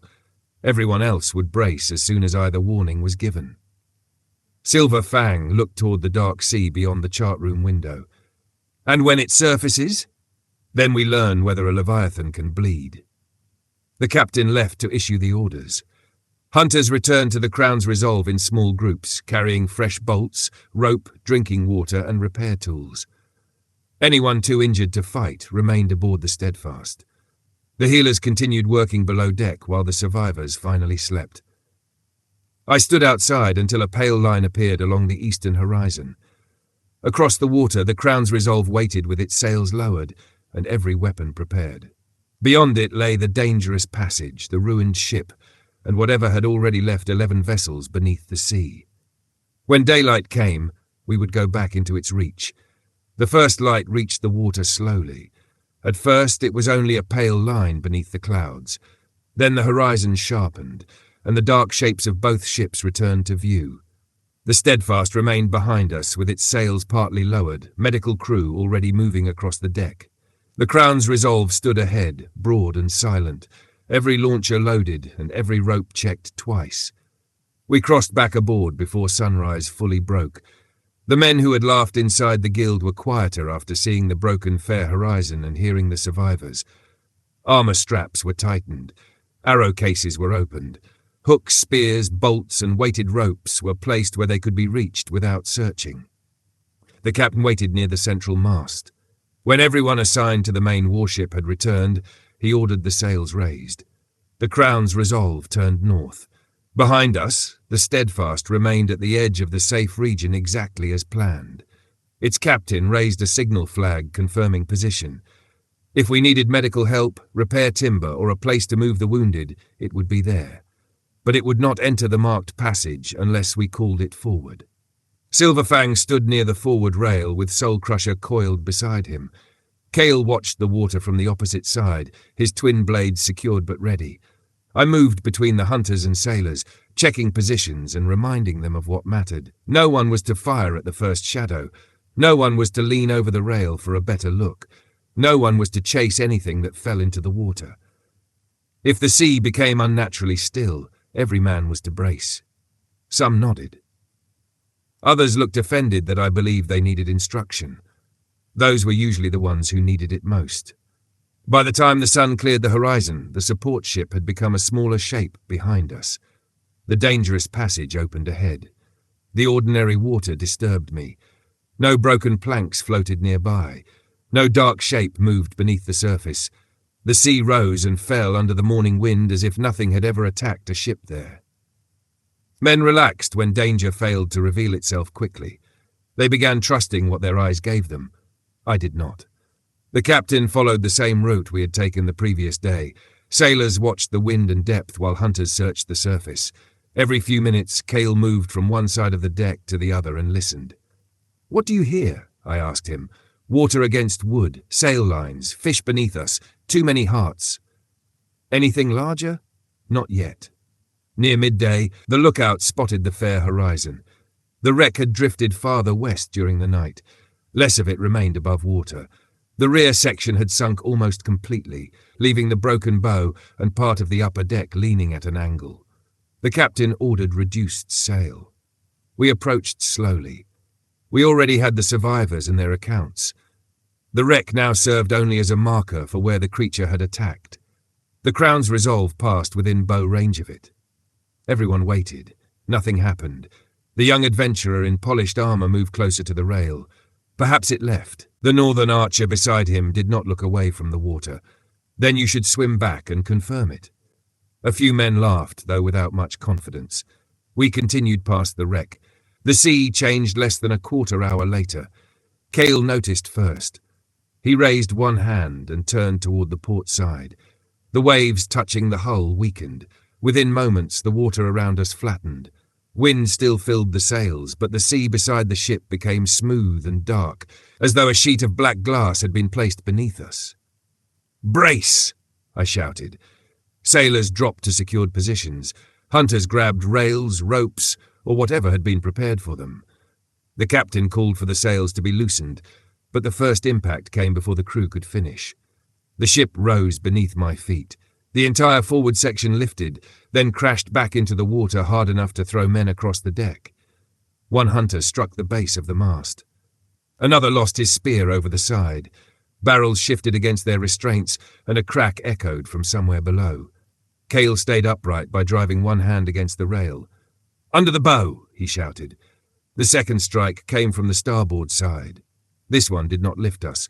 It pushed the warship sideways. Wood groaned through the hull. Several archers fired without orders, their arrows vanishing into empty water. "Hold!" I shouted. "Stop wasting shots!" The surface broke 50 paces away. At first I saw only a ridge. Then another rose behind it, dark, wet and thick as the roofline of a hall, part of the creature's back pushed above the water. Sea poured from it in sheets. The visible section alone stretched longer than 3 wagons placed end to end, and it was not the head or tail. The hunters fell silent. Kael whispered, "It is real." The creature sank before anyone could aim properly. A heavy bolt launched from the forward platform too late and struck the water where the back had been. The impact sent spray into the air. The sea remained still. The captain shouted for lower deck damage reports. A sailor emerged from the nearest hatch and called that the hull had held, though several inner supports had shifted. The creature struck again. This time, the blow came beneath the centre of the ship. Men were thrown upward. One sailor disappeared over the rail before anyone could catch him. A rope snapped outward. Silver Fang had moved before the man hit the water. Soul Crusher wrapped around the sailor's waist, tightened, and dragged him back against the hull. 3 hunters pulled him over the rail while Silver Fang released the whip. The rescue cost us seconds. A massive shape moved beneath the port side. "Now!" the captain shouted. The launchers fired together. 3 heavy bolts struck the sea. One disappeared without result. Another hit something beneath the surface and changed direction sharply. The third produced a dark burst in the water. Blood. Not much, but enough. The creature reacted immediately. A tail rose behind the ship. It was wider than the smaller boats tied along our sides. The tail swept across the water and struck the rear quarter of the Crown's Resolve with a sound like a tree splitting in winter. The rail broke. 2 launchers were torn from their mounts. Hunters and sailors fell beneath shattered wood. The ship turned violently. For the first time, part of the creature's head surfaced. I saw one eye, black and deep beneath a ridge of armoured flesh. I saw the curve of a jaw and rows of teeth disappearing into the water. The head alone was large enough to crush one of the merchant vessels we had passed outside Velodron. Then it sank again. Men shouted orders, prayers, and curses. Archers fired into the water. Spears struck nothing. The Southern Sisters worked their heavy crossbows with calm precision, aiming only when a ridge or fin appeared. The Leviathan circled. I could feel it in the movement of the ship. It was not attacking blindly. It struck, moved away, and returned from another direction. It had destroyed other vessels by breaking them from beneath, and it was trying to do the same to us. The Crown's Resolve could survive more punishment than the Fair Horizon. It could not survive forever. Another impact shook the lower hull. This one opened a seam.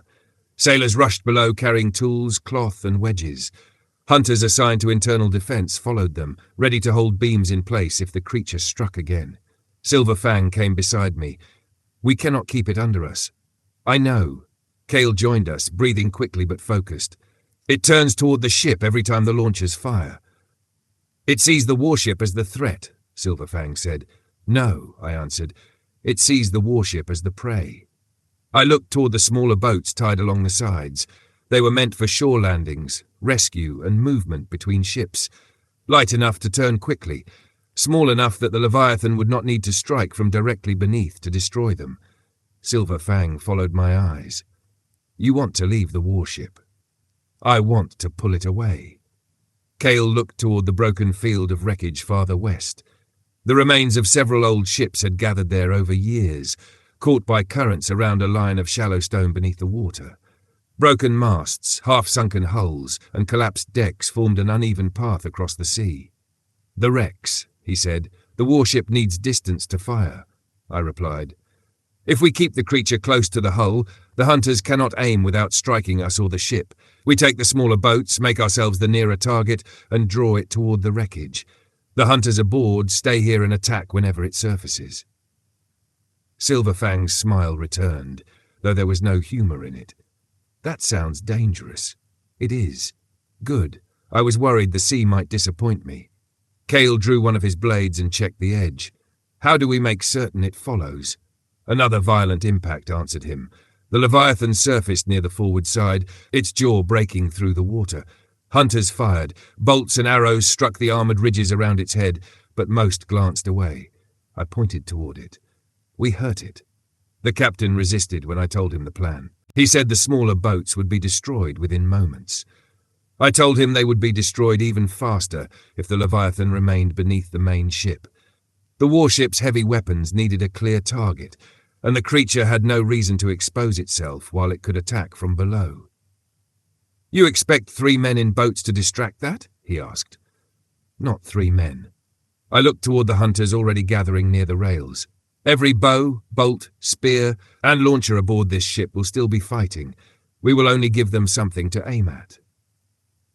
The captain stared at me for a long moment, then looked toward the damaged rear quarter and the sailors working below. He understood the choice. He ordered 2 small boats lowered. Silver Fang entered the first with 3 experienced hunters and 2 sailors. Kael and I took the second with the northern archer, one of the southern sisters, and 2 men armed with hooked spears.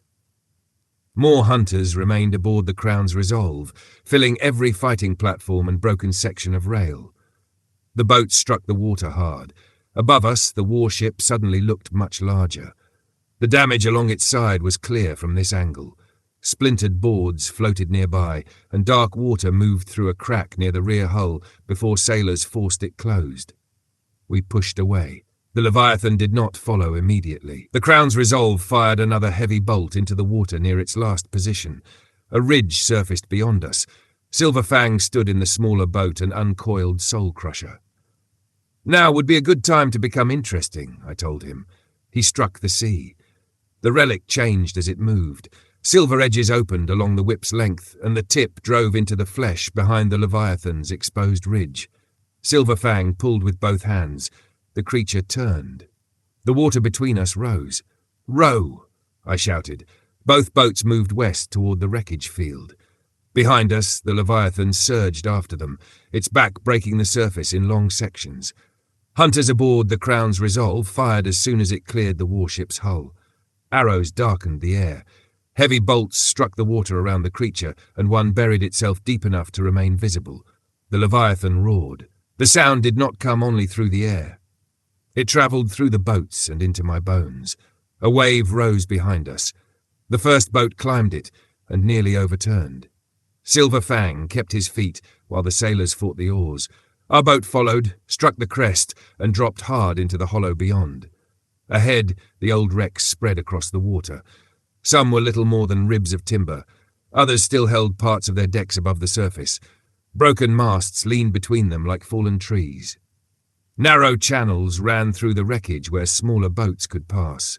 The Leviathan gained on us. Kael looked back once and saw its head rising beneath the next wave. "Faster!"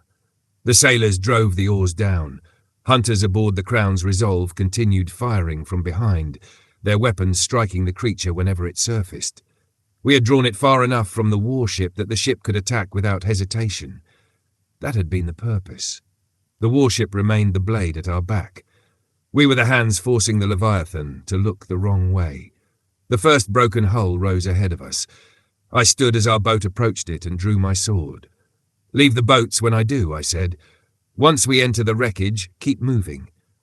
Do not stay on anything, the creature can break beneath you." Silver Fang's boat reached the wreck first. He leapt from the bow and landed on a tilted deck, Soul Crusher trailing behind him. Kael followed from our side, clearing the gap with both blades drawn. I stepped onto the edge of the boat as the Leviathan surged closer. The old ships groaned around us. Then I jumped. I landed on the slanted deck with one knee bent and my sword already raised. The wreck shifted beneath my weight. Water poured through gaps in the broken boards, and the entire structure groaned as though it remembered sinking. Kael stood several paces ahead of me on a higher section of deck. Silver Fang had crossed to another wreck on our left, where the remains of a mast leaned between 2 half-submerged hulls. Behind us, the smaller boats turned sharply and pulled away from the centre of the wreckage field. The sailors knew they would be crushed if they stayed close. The hunters who had crossed with us remained spread across the nearest broken ships, using whatever stable ground they could find. The Leviathan entered the wreckage a moment later. Its head struck the side of the first sunken vessel and split the rotten hull apart. Broken planks burst into the air. One entire section of deck folded downward and disappeared beneath the water. The wave that followed rolled through the field, lifting every piece of wreckage at once. I drove my sword into the deck and held on until the water passed. Silver Fang did not. He ran with the movement of the wreck, using the rising deck like a ramp. When the hull tilted toward him, he jumped to the broken mast, took 3 steps along its length, and threw Soul Crusher toward the creature. The whip extended in the air. Its silver edges opened and wrapped around one of the ridges along the Leviathan's back. Silver Fang pulled himself forward instead of trying to drag the creature. For a moment, he was moving above the water with the Leviathan beneath him. Then he released, turned, and landed on another wreck just before the creature rolled. The hunters aboard the Crown's Resolve fired. Arrows fell around the Leviathan in a dark wave. Most struck armoured flesh and broke. Several buried themselves between the ridges. A heavy bolt hit near the base of the creature's neck and drove deep enough to make its body twist. The movement sent a wall of water through the wreckage. Kael jumped from the deck before the wave reached him. He caught the edge of a raised hull with one hand, swung beneath it, and pulled himself onto the far side. I ran across the slanted boards while they were still rising and leapt toward the remains of another ship. The gap was wider than it had looked. My boots struck the edge. The wood broke beneath one foot, but I caught a hanging rope with my free hand. The wreck dropped as the wave passed, pulling me close to the water. Something massive moved beneath the surface below me. Kael reached down and caught my arm. He pulled as I kicked away from the broken boards. I rolled onto the deck beside him just as the Leviathan's back passed beneath the wreck. The wood lifted hard enough to throw both of us upward. We landed separately. "Still prefer the ground?" I asked. Kael drove one blade into the deck to keep from sliding. "I prefer when it does not swim." The Leviathan turned toward us. Its eye rose above the surface, black beneath a heavy ridge. For one breath it looked directly at Kael and me. Then the head disappeared. And the water around our wreck began to draw backward. "Move," I said. We ran. The Leviathan struck from beneath. The centre of the wreck exploded upward. Boards, nails, rope, and black water filled the air. Kael jumped toward a broken mast while I crossed the last 2 steps of deck and launched myself toward a narrow piece of hull floating beyond it. The blast caught me from behind. I landed shoulder first, rolled, and nearly lost my sword. The section of hull dipped under my weight before rising again. Around us, pieces of the destroyed wreck rained into the sea. One of the hunters had not moved quickly enough. He surfaced among the debris, shouting for help. A second hunter threw him a rope from a nearby deck, but the water beneath the injured man darkened before he could reach it. The Leviathan's jaw broke the surface. The hunter disappeared between its teeth. There was no time for anyone to pull him free. The creature closed its mouth and sank, leaving blood and shattered wood behind. Several men on the Crown's Resolve fired in anger. Their arrows struck the water after the Leviathan had already moved. "Hold your shots!" I shouted, though I did not know how many could hear me across the distance. "Wait until it surfaces." Anger wasted weapons faster than fear. Silver Fang crossed the remains of the leaning mast and landed beside us. Water ran from his coat, and one silver edge of Soul Crusher had bent slightly inward. "It learns quickly," he said. "So do we." Kael looked toward the place where the hunter had vanished. "We are losing people. We will lose more if we stop thinking." The Leviathan circled the wreckage again. Across the water, the Crown's Resolve adjusted its position to keep the wreckage between its bow and the open sea, rather than directly between its weapons and us. The captain had understood what we were trying to do.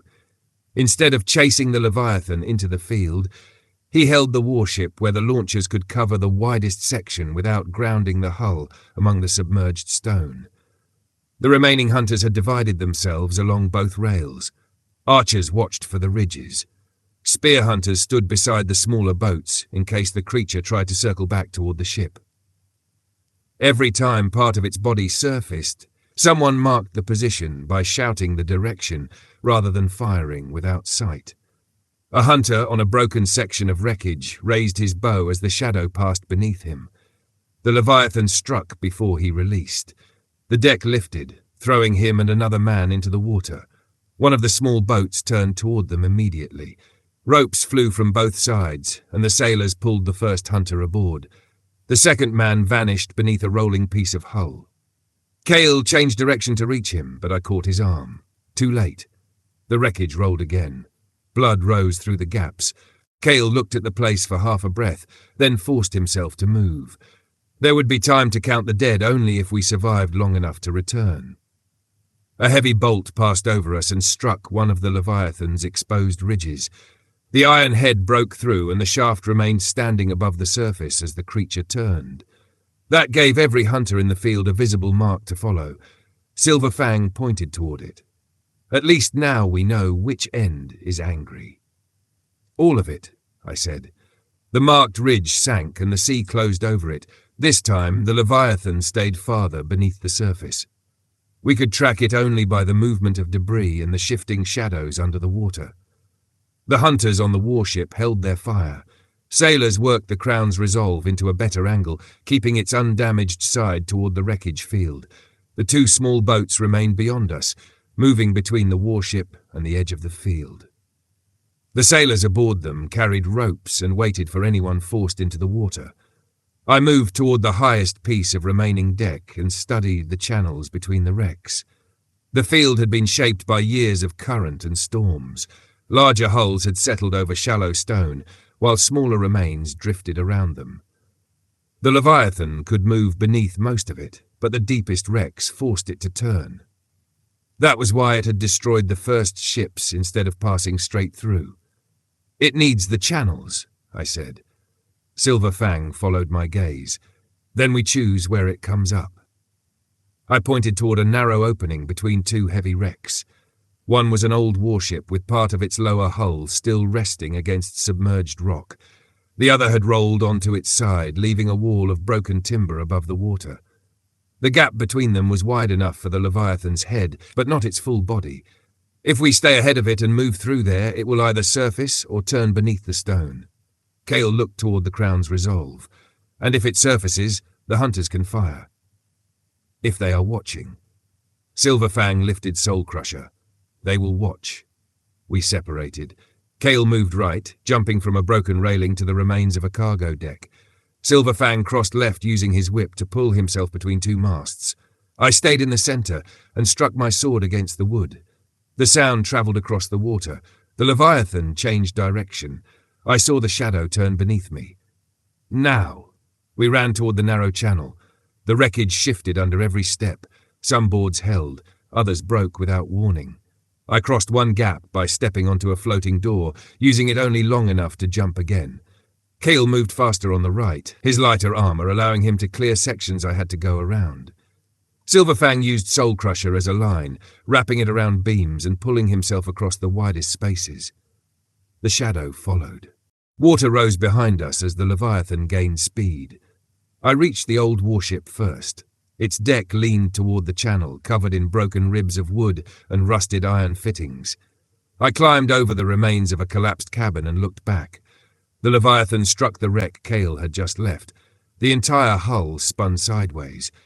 Kael jumped from it while it turned, caught the edge of the old warship, and pulled himself up beside me.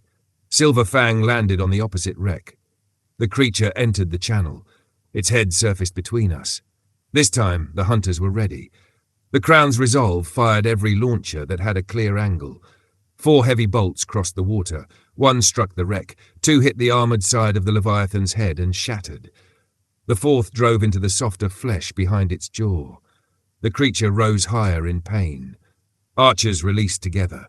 Arrows struck around the eye, mouth, and exposed neck. The Southern Sisters' heavy crossbows fired almost at the same moment, both bolts entering near the wound behind the jaw. Silver Fang attacked from the left. Soul Crusher wrapped around the lower ridge of the Leviathan's head. He pulled the whip tight and drove its silver edges deeper. The creature turned toward him, forcing itself against the wrecked hull. I jumped from the old warship onto its head. My boots hit wet armoured flesh. The surface moved beneath me like stone brought to life. I drove my sword between 2 ridges and held on as the Leviathan twisted. Kael landed several paces behind me. He stabbed both blades downward, one after the other, using them to keep himself anchored while he moved toward the creature's neck. The hunters aboard the warship continued firing whenever they found an angle. Arrows struck around us. I heard one pass close enough to cut the air beside my head. The Leviathan forced its body through the channel. The wreck on Silver Fang's side cracked under the pressure. He released Soul Crusher and jumped before the hull folded inward. The creature rolled, trying to throw Kael and me into the sea. I pulled my sword free and ran across the turning head. Kael did the same, using his blades like climbing hooks. The Leviathan's eye appeared below us, wide and black. I changed direction and drove my sword toward it. The creature submerged. Water struck me from every side. The world turned dark and cold. I lost contact with the Leviathan and felt my body pulled downward by the force of its movement. My armour dragged at me. I kicked hard, found no surface, and followed the stream of bubbles rising past my face. Something struck my back. A section of broken mast rolled through the water above me. I pushed it away and saw daylight several body lengths overhead. Then the Leviathan's tail moved beneath me. It swept through the water with enough force to pull me sideways. I reached for a floating rope, caught it, and felt it tighten around my wrist. The rope was still attached to one of the wrecks. For one moment, it held me. Then the Leviathan passed beneath the wreck and dragged the entire structure with it. The rope snapped tight. I was pulled downward. I cut at it with my knife, but the line had twisted around my forearm and beneath the edge of my shoulder plate. The wreck above broke apart as the creature carried it deeper. Pieces of wood spun around me. The pressure increased in my ears. I saw the Leviathan below. Its full shape was clearer underwater than it had ever been above. It was longer than the Crown's Resolve, perhaps longer than 2 ships. Heavy ridges protected its back and head. Its front limbs were broad enough to push entire walls of water. Scars crossed its sides, old and pale against the dark flesh.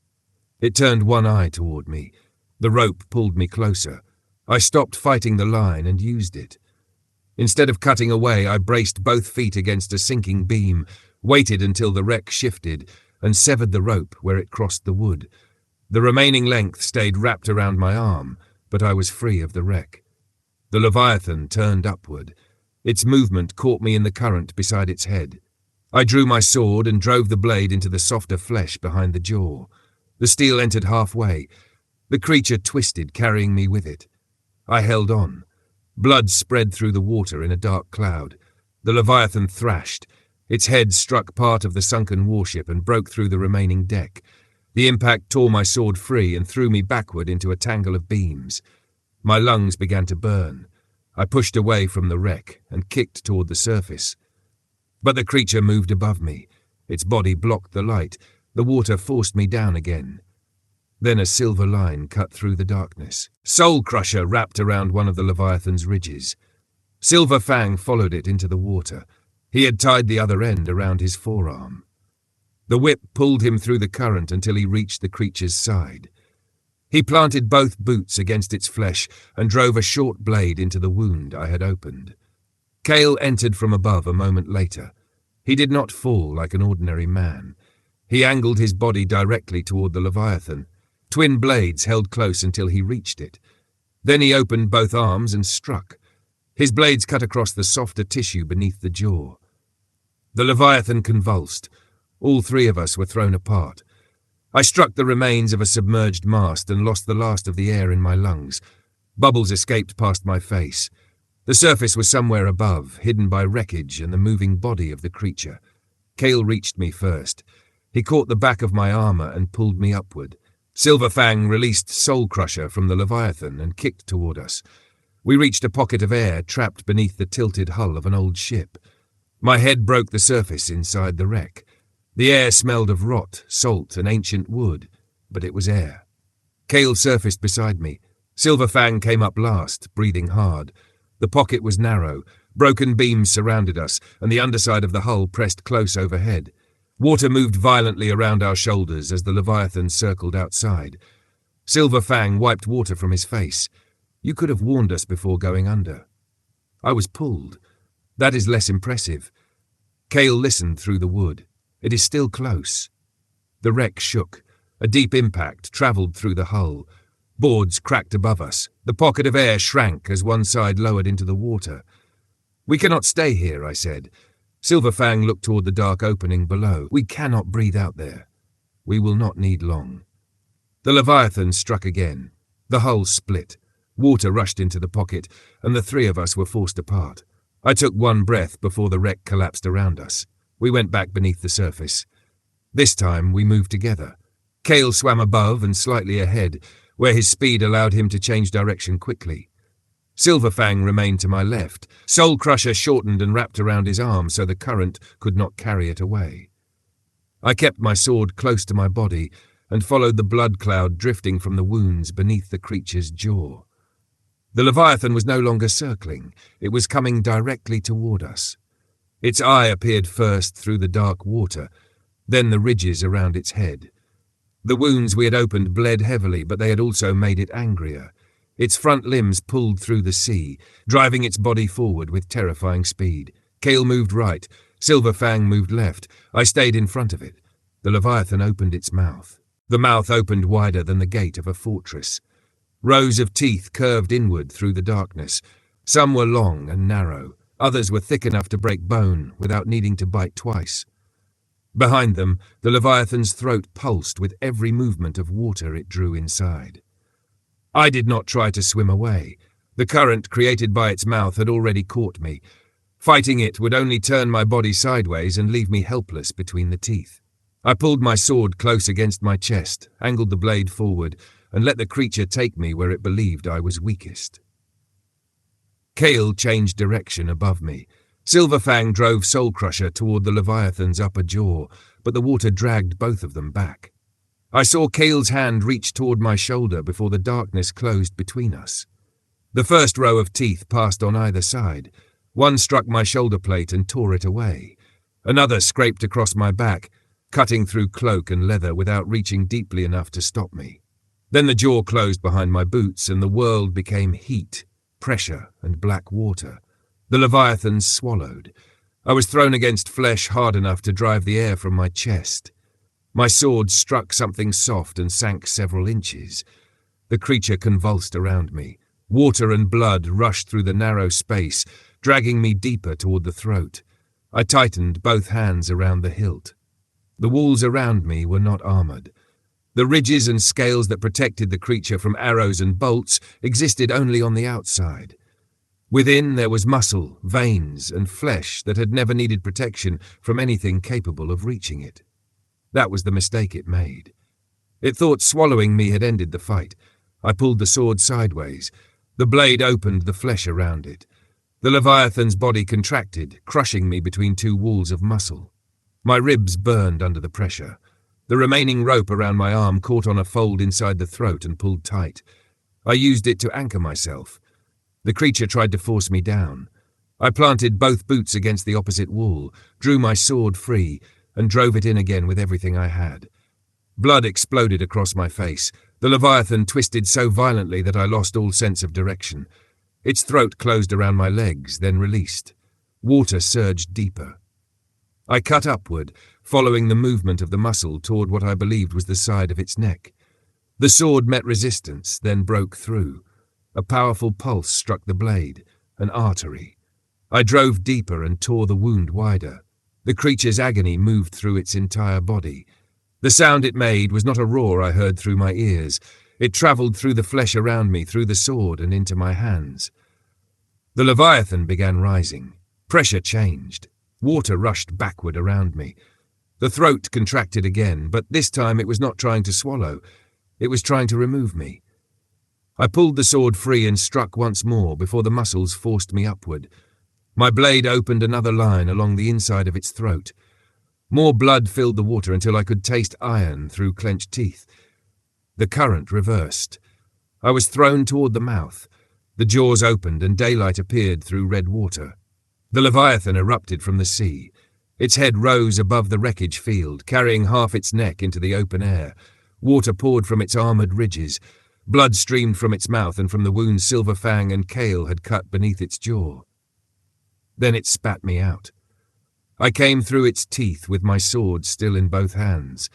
The force launched me high above the water. For one suspended moment, I saw the entire battlefield beneath me. The Crown's Resolve stood beyond the wreckage, its damaged side turned toward us. Hunters filled the rails and platforms. The two smaller boats moved between broken hulls, their sailors staring upward. Silver Fang stood on a tilted mast with Soul Crusher drawn back. Kael clung to the remains of a shattered deck, both blades in his hands. Every face was turned toward me. The blood covering my coat, armour, hands and face was not mine. It poured from the Leviathan beneath me. I twisted in the air, brought my knees upward, and turned the fall into a dive. The creature's head remained raised. Its mouth gaped beneath me, blood spilling between its teeth. One black eye rolled upward and found me. I aimed for the space between the armoured ridges above that eye. The Leviathan tried to turn. It was too slow. I fell sword first. The blade struck the top of its head with the full weight of my body behind it. Steel broke through the narrow seam between two plates of armoured flesh. The impact drove the sword to the guard and threw pain through both my arms. The Leviathan dropped toward the water. I held the hilt and went down with it. Silver Fang moved at the same moment. He leapt from the leaning mast and threw Soul Crusher across the creature's neck. The whip lengthened in the air, dividing into silver-edged sections before wrapping twice around the wounded flesh beneath the jaw. Silver Fang landed on the remains of another wreck and pulled. The first coil tightened, the second opened. Silver blades tore through the outer flesh as the Leviathan fell. The wounds joined the cuts Kael and I had already made underwater. Blood spread across its neck in wide, dark sheets. Kael attacked from the opposite side.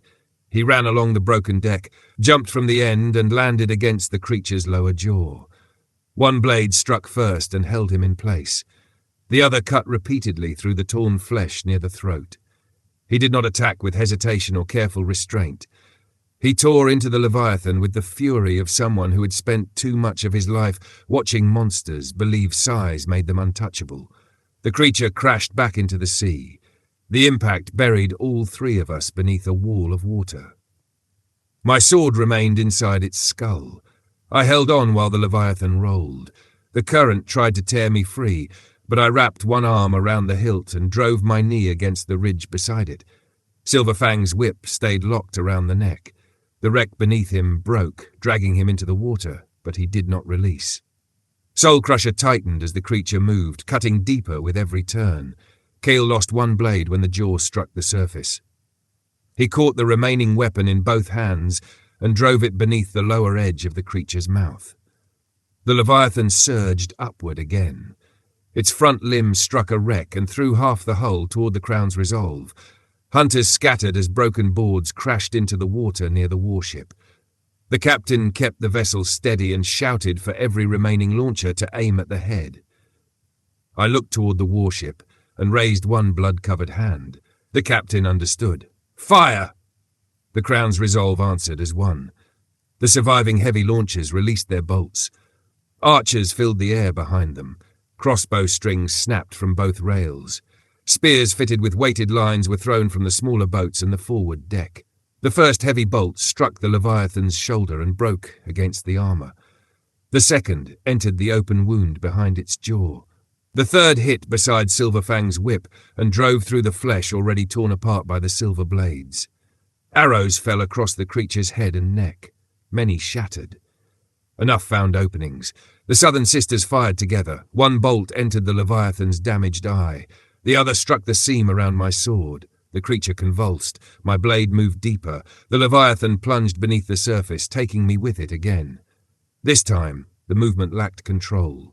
Its body twisted in pain rather than purpose. Blood surrounded us so thickly that the water became dark red. The sword in its skull gave me one point of certainty inside the chaos. I pulled it free halfway and struck again. The blade entered at a new angle. Bone cracked beneath it. The Leviathan's eye closed.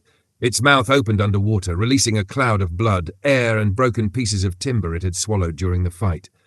Kael was thrown free from the lower jaw. Silver Fang released Soul Crusher and swam toward him. I drove the sword one final time. The Leviathan stopped moving forward. Its body continued through the water only because of its own weight. The tail struck one last wreck, then lowered. The front limbs spread outward. The great head began sinking beneath me. I pulled my sword free and pushed away. For several seconds I could not tell which direction led to the surface. Blood obscured the light. My lungs burned, and the remaining armour pulled me deeper. A hand caught the back of my coat, Kael. He had recovered one of his blades and was using the other arm to swim. Silver Fang appeared beside us, Soul Crusher coiled tightly around his forearm. Together they pulled me upward. We broke the surface among shattered wood. Air entered my lungs like fire. The Leviathan rose behind us one final time. Not in attack. Its enormous back broke the water as the dying body rolled onto its side. The ridges appeared one after another, stretching farther across the wreckage than most of the hunters had understood while it was moving. Its wounded head surfaced last. My sword wounds remained open above the eye and through the top of the skull. Silver Fang's silver cuts crossed the throat. Kael's blades had torn apart the softer flesh beneath the jaw. Heavy bolts stood from its neck and shoulder. The black eye stared toward the sky without seeing it. The sea around the creature moved violently for a few moments, then began carrying the body toward the shallow stone beneath the wreckage field. No one attacked again. The hunters aboard the Crown's Resolve watched in silence. Several still held drawn bows. Others stood beside empty launchers with their hands resting on the frames. The sailors in the smaller boats had stopped rowing. I saw their expressions as they looked from the dead Leviathan to the three of us in the water. Shock. Relief. Disbelief. One hunter lowered his weapon and said something I could not hear. The man beside him did not answer. They had boarded the warship believing they might witness a legend. They had not understood what that meant until they watched a man emerge from the mouth of a Leviathan covered in its blood and dive back into its skull. Silver Fang looked at me while treading water. Blood ran from a cut above his eyebrow, and part of his coat hung loose from one shoulder. "You could have chosen a safer way out," he said. I found the nearest opening. The mouth? It opened. Kael began laughing. It was not because anything was funny. The sound came from exhaustion, fear, and the realization that we were still alive. Silver Fang joined him for half a breath before pain forced him to stop. A small boat reached us. The sailors pulled Kael aboard first. Silver Fang climbed after him, refusing help until the boat rolled beneath his weight. Two hunters reached for me. I handed them my sword before taking the rope. The blade was dark with the Leviathan's blood from point to guard. When I climbed into the boat, the hunters moved aside without being asked. One stared at my coat and armor, searching for wounds beneath the blood. "It belongs to the creature," I told him. He looked toward the dead Leviathan and then back at me. "All of it, most." That answer did not seem to comfort him. The Crown's Resolve raised a signal flag toward the Steadfast. The message travelled across the distance. Creature killed, warship damaged, wounded aboard, medical assistance required. The support ship answered. Around us, the surviving hunters began gathering those still in the water. Ropes were thrown. Injured men were lifted from wreckage. Sailors counted voices, then counted again. The living answered where they could. The dead did not. The Leviathan's body settled against the shallow stone beneath the wrecks. Parts of it remained above the surface, too enormous to sink completely in that place. Blood spread slowly through the surrounding water, carried away in long red lines. I looked toward the Crown's Resolve. Its side was broken. Its rear rail was gone. Several launchers had been destroyed, and men lay across the deck, receiving whatever treatment could be given before the Steadfast arrived. But the warship remained afloat. Beyond it, the route toward Velodron lay open. The Leviathan had spent a month teaching every sailor in those waters to fear the sea. Now it was dead among the ships it had destroyed. The Steadfast reached us before the sun had crossed the highest point in the sky. Its medical crew came aboard the Crown's Resolve before the two ships had fully secured their lines. Stretchers moved across the damaged deck. Wounds were cleaned, broken bones were bound, and the worst of the injured were transferred to the support ship, where there was room to treat them properly. The four sailors we had rescued stood near the Steadfast's rail as we came alongside. Thomas Vey saw the dead Leviathan resting among the wrecks and lowered his head. He did not cheer. None of them did. Their ship was still broken beneath us, and most of the men who had sailed with them would never return. Victory did not erase that. The Crown's Resolve could still sail, but only slowly. Sailors reinforced the damaged hull with timber from the Steadfast, while hunters cleared broken wood from the deck. The remaining heavy weapons were secured, and the smaller boats were raised once the last survivors had been gathered from the wreckage. We counted everyone before turning south. The count was repeated 3 times. Some names received no answer. The dead could not all be recovered. The sea had taken several before ropes reached them, and the wreckage field hid others beneath water, too dangerous to search. Their names were written down by the guild officers aboard the warship. That list would return to Velodron even if their bodies did not. By late afternoon, both ships began the journey home. The Steadfast sailed beside the wounded warship instead of behind it. Its healers moved between vessels whenever another man's condition worsened. The wind remained steady, and nothing disturbed the sea beneath us. Kael sat near the mast with his back against a coil of rope. One of his twin blades rested across his knees. The other had been lost beneath the Leviathan. His arms were wrapped in fresh bandages, and a long cut crossed one side of his armour. Silver Fang stood at the rail despite the healer's order that he sit. Soul Crusher hung at his side, its silver edges dark with blood. He watched the horizon ahead as though he expected Velodron to appear sooner because he wanted it to. I joined him. "For someone who nearly drowned," I said, "you look pleased." "I nearly drowned in the sea outside Velodron. There are worse places." "You once said ships listen better than horses. They do. The ship spent most of the day trying to throw you into the water. That was the monster." Behind us, Kael laughed quietly. The harbour towers appeared near sunset. At first, they were only two dark lines against the coast. Then the walls of Velodron became visible, followed by its roofs, towers, and the forest of masts inside the port. A lookout on the harbour walls saw us. Bells began ringing. Not the slow warning bells we had heard since entering the kingdom. These rang quickly, one tower answering another, until the sound travelled across the entire port. People filled the docks before we reached the harbour mouth. They saw the broken rail, the shattered side of the Crown's Resolve, and the injured men lying beneath covered sections of deck. They also saw the warship returning under its own sails. The captain raised the victory signal. The sound that rose from Velodron was unlike anything we had heard when we arrived. Sailors shouted from tied vessels, dock workers ran along the stone, merchants came out of warehouses, families pushed toward the barriers, searching the decks for familiar faces. Some found them, others did not. No victory belongs to everyone. The Steadfast entered first so the wounded could be moved quickly. The Crown's Resolve followed, guided between the docks by smaller harbour boats. When the gangways were lowered, healers and guild officers boarded before anyone else was allowed to leave. Vale waited at the end of the main dock. He looked older than he had the day before. Silver Fang crossed the gangway ahead of me. Garen caught his arm, then pulled him into a brief embrace without caring who watched. When he released him, he looked toward Kael and then toward me. "Is it dead?" he asked. "It is," I said. Garen closed his eyes and breathed once. Behind him, the bells continued ringing. The surviving hunters were taken to the guild after the wounded had been moved. No one entered the hall with the same expression they had worn before sailing. Armour was broken, clothing was torn. Some walked with help. Those who had chased fame now understood what a legend cost. The sealed chest was brought from the vault and placed on the central table. Garen broke the wax himself. The guild officers opened the ledgers and began calling names.